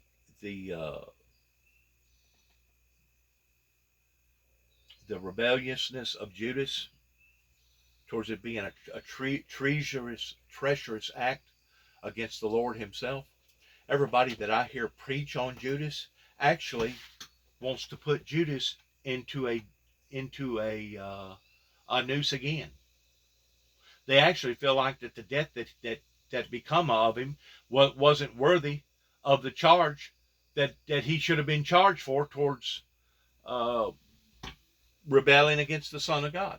Just about every minister that I've ever heard preaching upon to the crucifixion and shortly after towards Judas portraying the Son of God has presented their message in the way that Judas got what he deserved.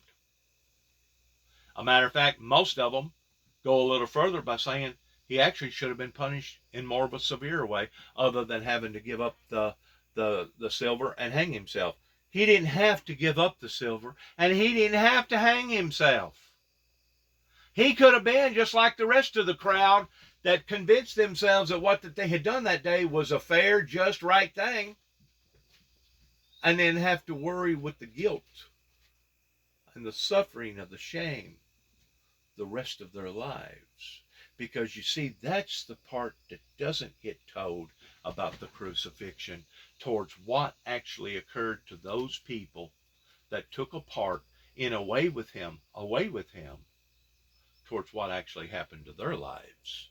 And whether or not they was found worthy in the sight of God after they took their last breath, towards being forgiven or pardoned by God Almighty. That's the part that we don't know nothing about right now, but we will. We'll find out later.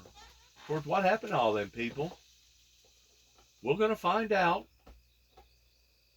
if the washing of the hands of Herod redeemed himself from the ordeal that went on that day, that was as wrong as it would have been if you would have loaded up a gun and shot an innocent bystander walking down the road in front of your house, or raping an individual that was walking in front of your house, or better than that, you witnessing somebody that gotten shot or raped in front of your house, and you still didn't try to do nothing with it, similar towards what the Whites, the Bakers, the Willises, the Mackrights, the Cobles, the Halls,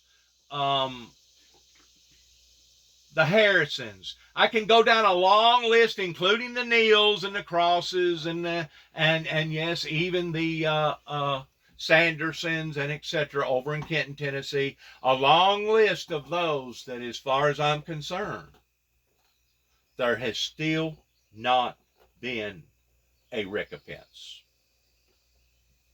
There has still not been a reckoning. There has still not been a formal or an informal apology giving to the individual that had been treated this way for 30 some odd years. Oh yeah, I got somewhat of an apology from Tommy Moore over the telephone. Dennis, I'm sorry. I didn't understand all that stuff. Yeah, you did. He knew just exactly what was going on. He knew exactly what was going on. And if he can't make an apology, formally an apology before, in front of me, in front of the general public, the very public that he allowed for this stuff to get out of hand the way that he did, then as far as I'm concerned, Tommy Moore, his so-called apology to me over the telephone was in vain. If he cannot help to straighten out this mess that they've created up there in Dresden, Tennessee, since I come back here in 2014, after my brother and I being attacked again and again and again, towards being hunted, as far as anti-Semitism, what was going on. If the courts here in Weakley County cannot come to their own consciousness of understanding that what that they allowed to happen out here was wrong, especially whenever they went so far as attacking me, not just allowing for me to be attacked, but attacking me after they realized that my brother was no longer here. Now I was by myself and turning everything around towards my brother and I being concerned about 3 little children across the road. And now all of a sudden I had to plead guilty to a stalking charge in front of their district attorney, their prosecuting attorney, just to be able to get out in less than 37 days. And this was after I attempted to hang myself, because I was not going to live with a bunch of crazy, immoral, wicked, demonic people like this. And to this day, I still got to meet them people. I still got to see them people on aisle 3 or aisle 4 at Walmart. I still got to meet them people driving down the road. And you don't think I can identify them the same way that they can identify me? I guarantee you I can. I may not act like that I know them, But I guarantee you, I have taken strong note of who these people are and who these and how many of them it was that participated in trying to destroy my life. You know where they failed? They didn't finish me off. They didn't go ahead and execute a complete desolation of my very existence.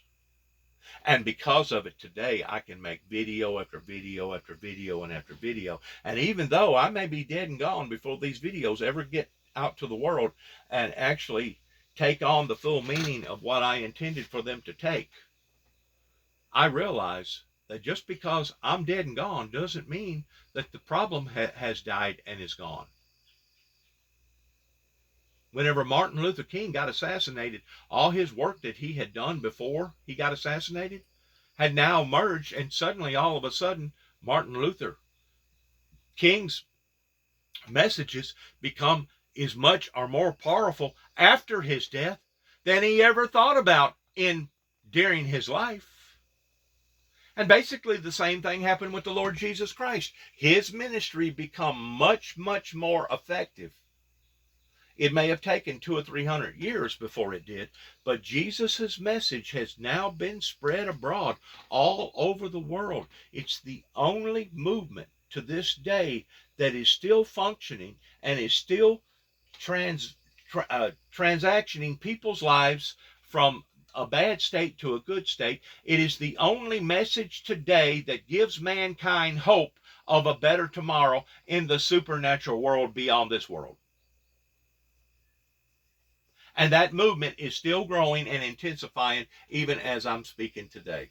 And that's the whole primary purpose for me doing what I'm doing today. It's not so that I can vindicate myself, because I know who's going to vindicate me. It's going to be the Heavenly Father through the Son that's going to vindicate me. Whenever it comes to me being proven innocent of the things that I've been falsely accused of. But it was the same scenario that happened to Jesus Christ towards him being proven innocent of the things that he was being accused of on that day too. You see, truth is going to prevail. It always has, it always will, and it always will continue to prevail. Now, they can fight this all they want in this Mexican standoff, in which I spoke up yesterday on one of my Facebook platforms, doing it live in Union City yesterday in front of Discovery Park right before the sunset. But I guarantee you, the day of a reckoning will come. And you can say that to whoever that you want to say to, pertaining to the beginning phases over in Kenton, Tennessee, with the Crosses and the Sandersons and the Neals and everybody else over there. The day of a reckoning will come, Martin, Tennessee. The day of a reckoning will come, Dresden, Tennessee. The day of a reckoning will come, Washington, D.C. And all the other fake, phony, so-called churches that took a part in this. Because there will be a remnant that will rise out of this, that will be victorious over the wickedness of the devil. This Luciferian Lucifer movement that was dead set towards wanting to stop the very will of God in its tracks, all they done was hinder the will of God. They didn't stop nothing. Like I said, if they would have hired an executioner out here at 291 Thompson Road, Sharon, Tennessee, zip code 38255, to be sitting back in the weed lot somewhere just about the time that I stuck my head out, to the degree that they ended my life, then they may have been a little bit more victorious. But even at that, they're still not going to be victorious in this demonic movement that they have brought upon to society here in Northwest Tennessee, that has affected judges, families, preachers, institutions, law enforcement agencies, the governor himself that put out, or the attorney general, between them both, that put out an order towards banning me from all federal buildings after that I went out to Oklahoma City, Oklahoma in 2009 and discovered the truth about there being a government cover-up. There will be a remnant that will rise out of all these deceitful lies that will be able to look back and say, you see there, I told you. I told you. I told you it was coming. Even the very people that embarked upon following after a political leader such as Donald J. Trump still to this day are not only not apologizing, but still to this day are still flying Donald Trump banners and are looking forward to walking off into the presidential booth 2.5 years from now and voting on the very same individual again towards putting him in power. What did Jesus say about the blind? Jesus said that if the blind lead the blind, they all shall leadeth off into the ditch. Which leads me to the final and last thing that I need to say to the American people before I end this particular message on one of my YouTube platforms. I watched a thing on black and white that was developed in 1963 of a movie called Wagon Train. This particular movie indicated the story of Cain. The Story of Cain was the name of this movie, and it's series S7E13. Cooper finds a man near death. This is by Mr. McGriffin, CC series. I strongly suggest if you want to see something about blindness, if you want to see something where people can become blinded with greed, blinded with hate, blinded with other things other than true blindness, you need to look at this movie. It's a black and white movie. And after I got through looking at the movie and realizing the plot to the movie, towards watching all of it, it was really and truly an eye-opener for me in understanding that just because you may not be literally blind, don't mean that you're not spiritually blind. Or it doesn't mean that you're not blind in other areas that you just either refuse to open up your eyes towards and admitting, or you truly are blind. Which leads me to the final analogy. Maybe Judas actually was blinded.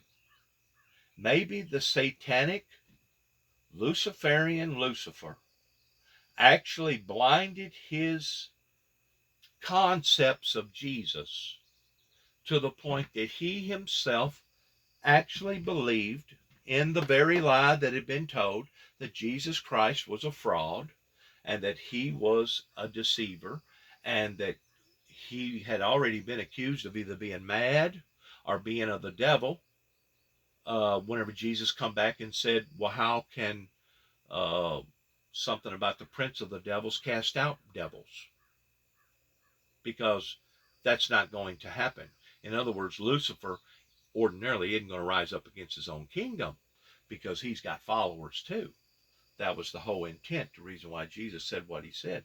But the bottom line is this: it's a very, very strong likely possibility that Judas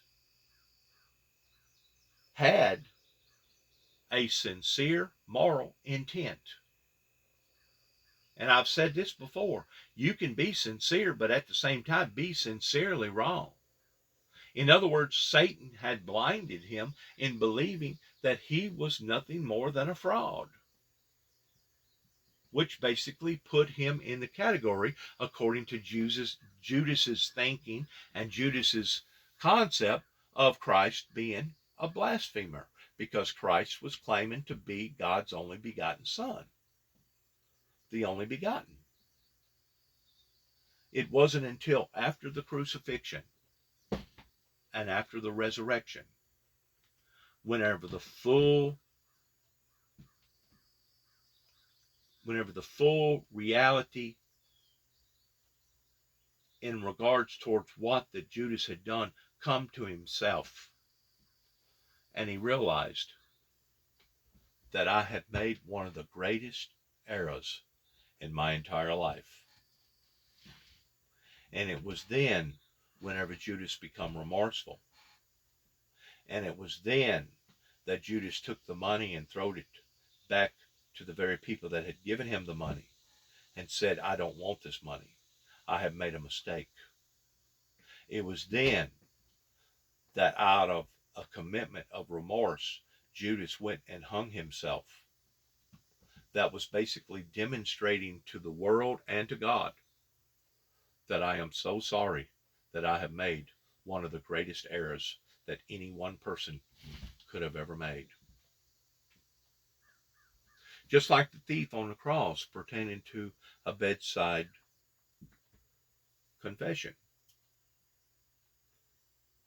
I would hate to know that I lived my whole life in opposing the Christians or opposing the things of God, or living a life of nothing more than deceit and lies.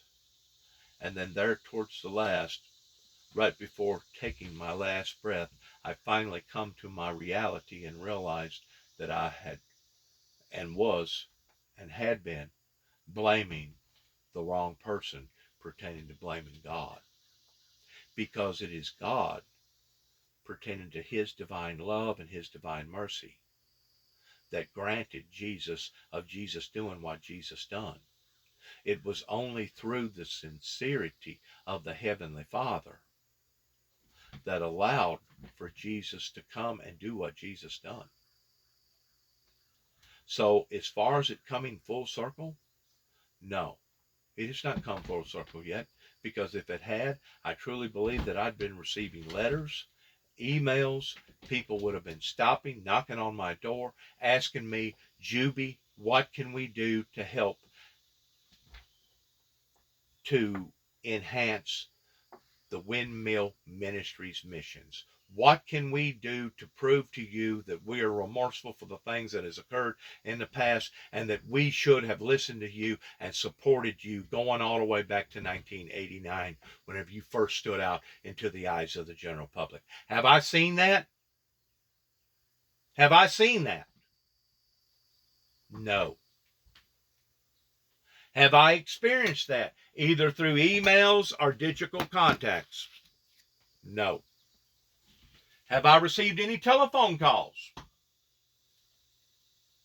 in illustrating any of those type of feelings from any of these ministers or any of the so-called churches in this area that claim that they live a life of consciousness, claim that they live a life of reality? Have I seen that? No. So whenever I put out the messages that I put out like last night in Union City, Tennessee, in Northwest Tennessee, there at the park, Discovery Park, towards things getting even worse, pertaining to the phenomenons falling from the weather out of the sky, and pertaining to the bloodbath, a bloody road ahead, and pertaining to electrical disturbances, and the drug abuse and the drug addiction, and the abortions, and the climaxing problems that we haven't even began to experience yet, but we will. You hang around. It'll happen. Okay? Whenever I say the things that I said last night, I say them out of remorse, not out of vindication. Because this isn't for me to vindicate. It's God that's going to do the vindicating. Whenever it comes to me being exonerated from the things that has occurred, the way that the church, so-called church society, has risen up against the Windmill Ministries missions, it will be God that exonerates me. It will be God that victoriously vindicates me. The same way that it will be God that vindicates all the other people out there that has been abused, that has been lied upon, that has been misjudged, that has been entrapped, that has gotten caught up into the devil's snare, even as Judas was caught up into the devil's snare. ultimately it will be God that exonerates and vindicates his people. And you can take that to the bank, my friend, because I promise you, out of all the promises that I've ever promised, that particular promise, I guarantee you, will in fact come true. It will be the holy, eternal Father, the God of the living, that will rectify this in the degree that it needs to be rectified in.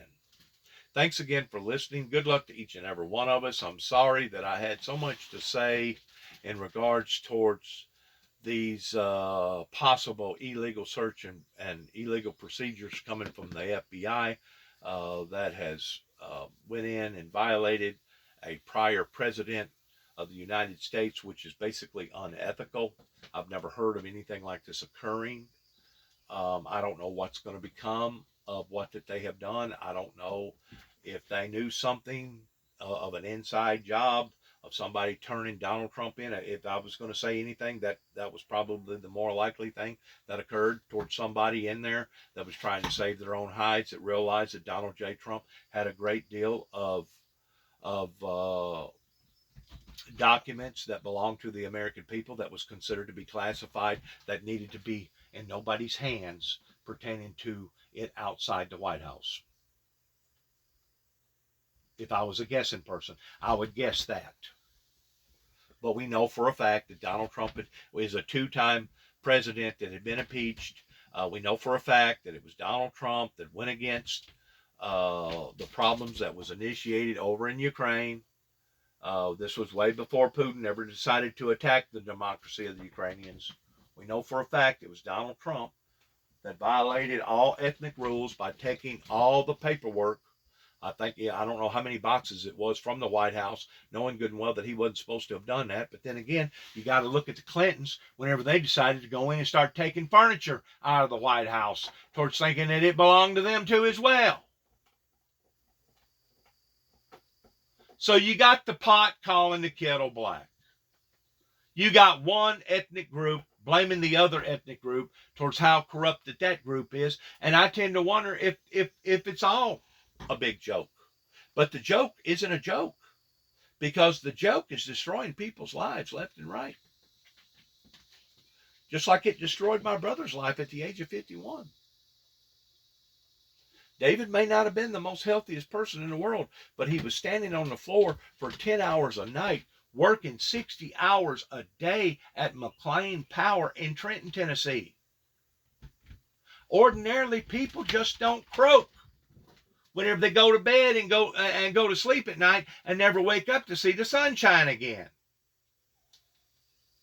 People that is putting in 60 hours a week, standing on their feet, doing a job, obviously, he must not have been that sick.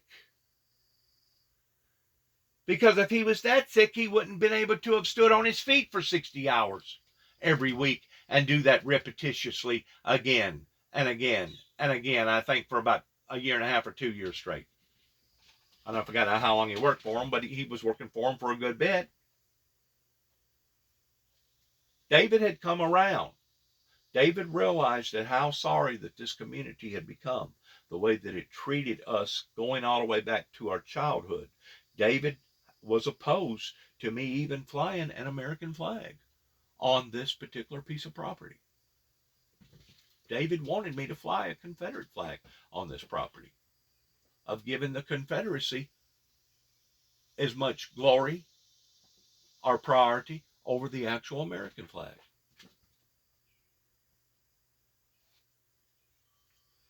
David was a good man. He got embarked with some things that helped to deviate him, that helped to chemically seduce him into various things like tobacco and alcohol and possibly some drug activity back years ago. But David was coming clean. He had coming out of all that. He was holding down a job. He was working 60 hours a week. But at the same time, he was being ridiculed, he was being persecuted, he was being judged, and he was being condemned by his own people.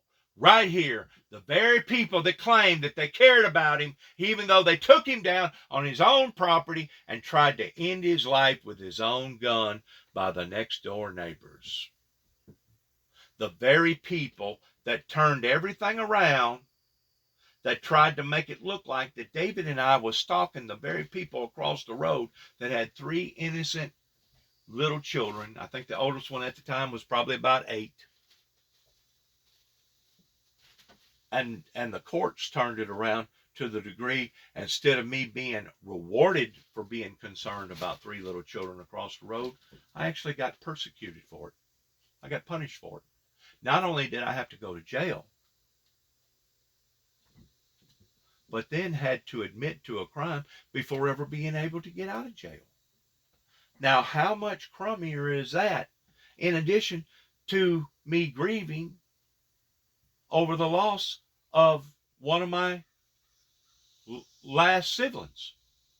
David was the last person in our sibling family. All my other 2 other brothers had died. My mother and father had died. So whenever David died, it just absolutely floored me. It devastated me. These people one day are going to give an account for these things. They may think that they have gotten away with this, including Tommy Moore, including Tommy Thomas, including David Moore's wife that works for the DA, including all the other people that works for the court system, as well as these various law enforcement agencies up in Martin, Tennessee, and all these other little towns around here, including Kenton, Tennessee. They think that they've gotten away with this stuff. They think that they don't have to make things right. So in the meantime, as I watch the world falling apart and becoming more and more devastatable to people's lives, I still don't see no movement as far as people coming clean. So maybe we have went over the Rubicon. Maybe there is no point of returning. Maybe I do need to just shut off all my Facebook and YouTube email platforms and just go on and just live my life, go fishing, try to be happy, eat a good meal, continue to stay in the Lord, continue to read the Bible, but basically take my head and stick it in the sand and act like that I'm scared to death of society because of what society has created for itself. Maybe I should just be a coward and not make no more videos. But you know, I'm still knocking. I'm still trying to reach out there, and I'm still trying to help society. Not hurt them, but help them. The same thing that Jesus done up until his very last dying breath. At least I still have a breath. At least I can still be mobile. I can still get my vehicle. I can still be self-independent towards driving and going and getting my groceries, bathing myself, feeding myself, clothing myself, and taking care of myself. The very things that the court obviously didn't think that I was capable of, even though I just got through renting out a 3-bedroom house and was making over $2,000 a week in Oklahoma City, Oklahoma, whenever they decided to nab me up and poison me up in LaGrange, Kentucky, over certain individuals that had gotten pissed off because I was spending entirely too much time in land between the lakes. You see, they'd already done come after me 2 different times and tried to destroy me. The first time was over the dam. The second time, they thought that I would say the wrong things in the federal investigation courts pertaining to taking me to MCC in downtown Chicago. They thought that I was going to be a fool and hang myself. That's the reason why Donald Trump to this day has pleaded over 400 times of pleading the fifth, because he does not want to incriminate himself. And sometimes by saying nothing, you're saying more by saying nothing than you would be by talking. Just like whenever you're arrested, you have the right to remain silent. Anything you say will be held against you in the court of law. Anything. I'm not in a court of law. Not according to man-made laws here in America. But there is another law. It's called a godly law. And it's called a godly court. It's called the facts. It's called the truth. It's called reality. Now, in that law, we'll all be judged. And in that law, I know that I will be vindicated and exonerated of the things that has happened here in the past 30 some odd years that should not have happened with a person with this type of passion, with this type of sincerity, and wanting to follow after the teachings of the Lord Jesus Christ towards how that I have been basically treated as an outcast and stuck out to defend myself because I didn't have that 40,000 Joe Osteen crowd that stood with me and for me in my corner. Did the so-called churches throw me out on a limb? You daggum right they did. The same way that they throw Jesus Christ out on the limb. Away with him! Away with him! Is what they kept saying. Well, we want religion, but we don't want that much religion. We believe, but we're not that deep into the belief. Oh, we believe God. And we love God, but we don't love God that much to the point that we're willing to sacrifice ourselves, even as he was willing to sacrifice himself for us. For the Bible says, what greater love have there than a person that's willing to lay down their lives, either for their friends or for their Lord. There is no greater love than this. And the love, that type of love, was snared at, made fun of, mocked, ridiculed, demonized, and dehumanized for 30 plus years. So whenever I say the things that I say pertaining to it couldn't have happened to a better group of people, I mean that from the bottom of my heart. Do I wish that those things occurred? Absolutely not. Do I take glory or do I take pleasure in seeing these things happening to people's lives? I do not. I do not.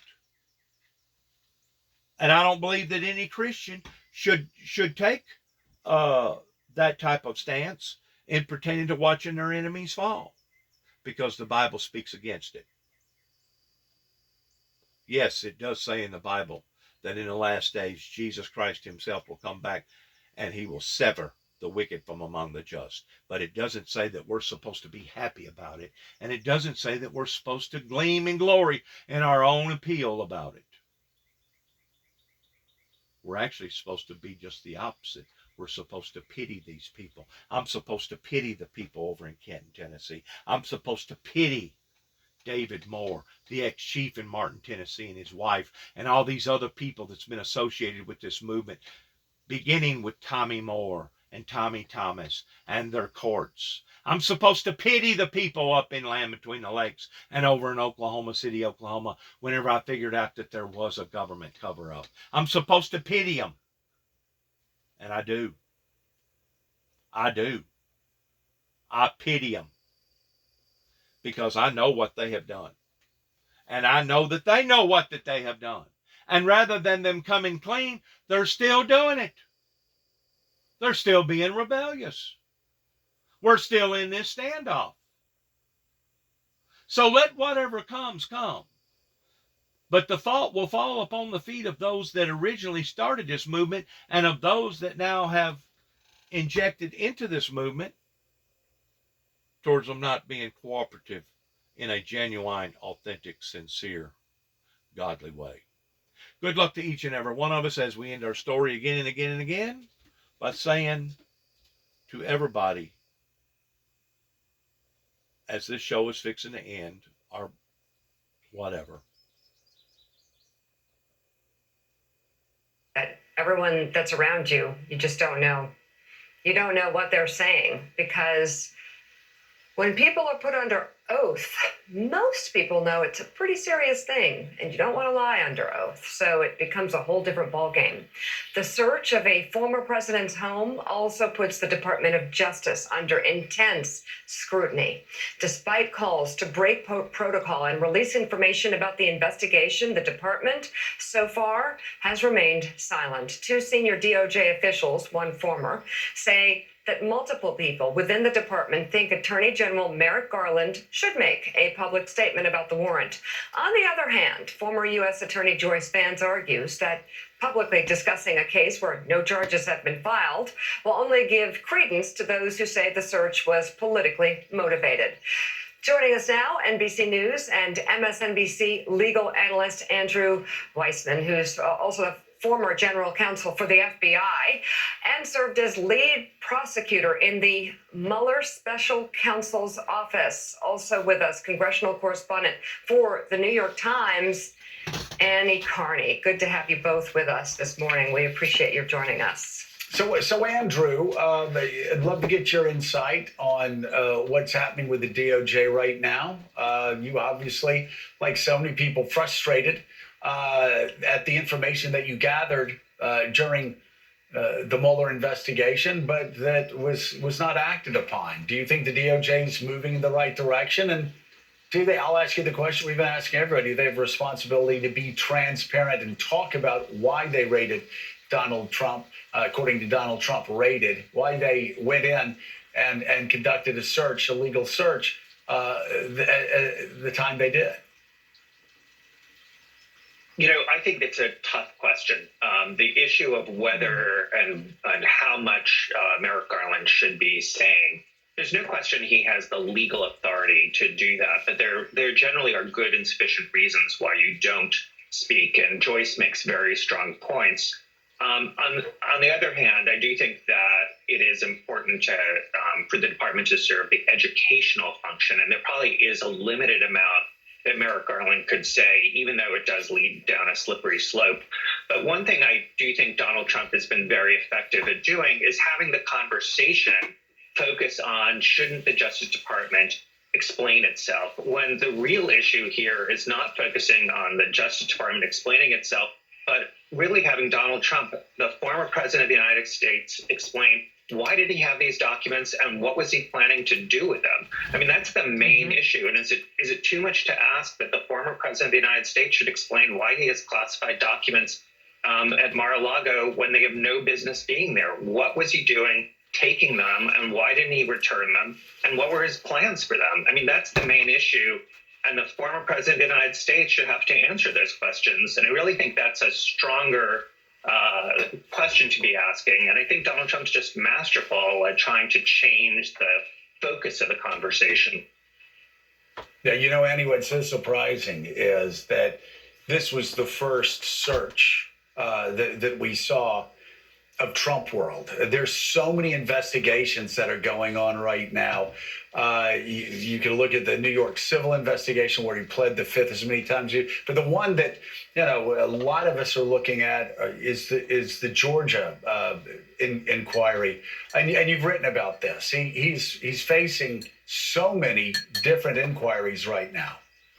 There are so many in various states. You can look at New York. It's not just the civil suit that Letitia James is bringing him, where he testified yesterday and pleaded the fifth. There's a criminal investigation that's ongoing despite some roadblocks it's hit. In Georgia, there's a wide-ranging criminal investigation into Trump and his allies' efforts to overturn the election there in 2020.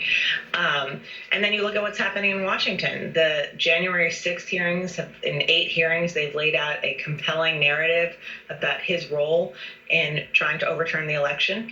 And they don't have prosecutorial power, but they could make a criminal referral to DOJ. It's unlikely. It would be difficult, but They have been talking about the potential of seditious conspiracy charges. In every one of those hearings, we've heard Liz Cheney and others bring up the issue of witness tampering. They clearly think that's low-hanging fruit, and they think they have seen evidence of that. And then the DOJ is conducting its own investigation and into his efforts, and most recently talking to witnesses about, Trump's own personal role in the 2020 election and trying to overturn those results. So across a bunch of states in the country, there's various investigations underway. 5. This is also serving as sort of a motivator for him to get in. When we heard about the raid earlier this week, one of the first things we heard Trump allies saying was he's going to declare that he's running for president any day now. And they keep dangling this imminent announcement just to try and show that this is politically motivated by the Biden administration and the DOJ. But having all of these inquiries into him is, according to people I talked to, like a powerful motivator in his thinking about what could he benefit from running again. And Mike Barnicle. And I don't know if anybody's ever thought about this, but maybe the information that Donald J. Trump has, I'm just hypothetically speaking here, maybe he knows about what happened in 9/11 because he emphasized on a great deal about that the American people had never gotten down to the bottom of 9/11. Maybe he factually has the proof to validate what actually occurred 9/11 to the degree that if they would have just left him alone, there was a possibility that he never would have used that against them. But now, because they are pursuing him the way that they're pursuing him, now he'll feel like that he's cornered. As the old saying goes, you can run a fox to his home, but you can't run him from his home.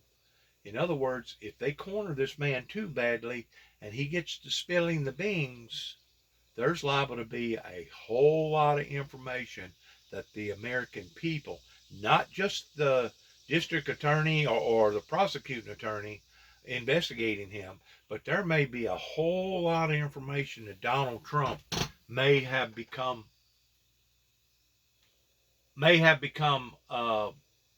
aware of that under normal circumstances he may not have exposed that truth, to where now the way that they have pushed him off into a corner, he'll be forced to have to tell the truth. In other words, they have cut off their own noses to despite their face.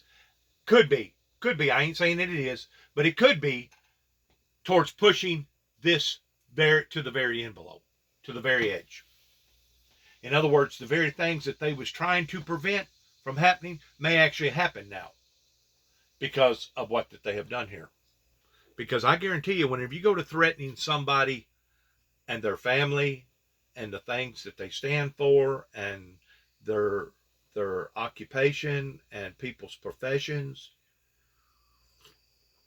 and you go to threatening their bank accounts, and you go to threatening to destroy their families and their cousins and their nieces and their aunts and their uncles and everybody else around their lives, you talk about a parakeet fixing to talk. This guy right here is liable to open up a can of whip ass on those up there in Washington, D.C. like you couldn't ever begin to believe. And I hope and pray that if that be the case, that Donald Trump himself will be vindicated because of all this that has occurred. I hope to God that I'll be able to walk up to the man one day or send him an email or write him a letter and say, Donald, I'm sorry. I misjudged you. I pegged you the wrong way. I don't think that's what's going to occur, but I would like to believe that through all this hoopla, with all this smoke and mirrors and etc., I hope that one day I'll be able to make an open statement and say, Donald, I publicly apologize to you because of the things that I thought that you was doing was immorally wrong, legally wrong, and violating the principles of the American standards. I hope that one day that I can do that. I don't know that I'll be able to do that, but I hope that I can. There's nothing wrong with hope. You can hope for one thing and hope that it occurs.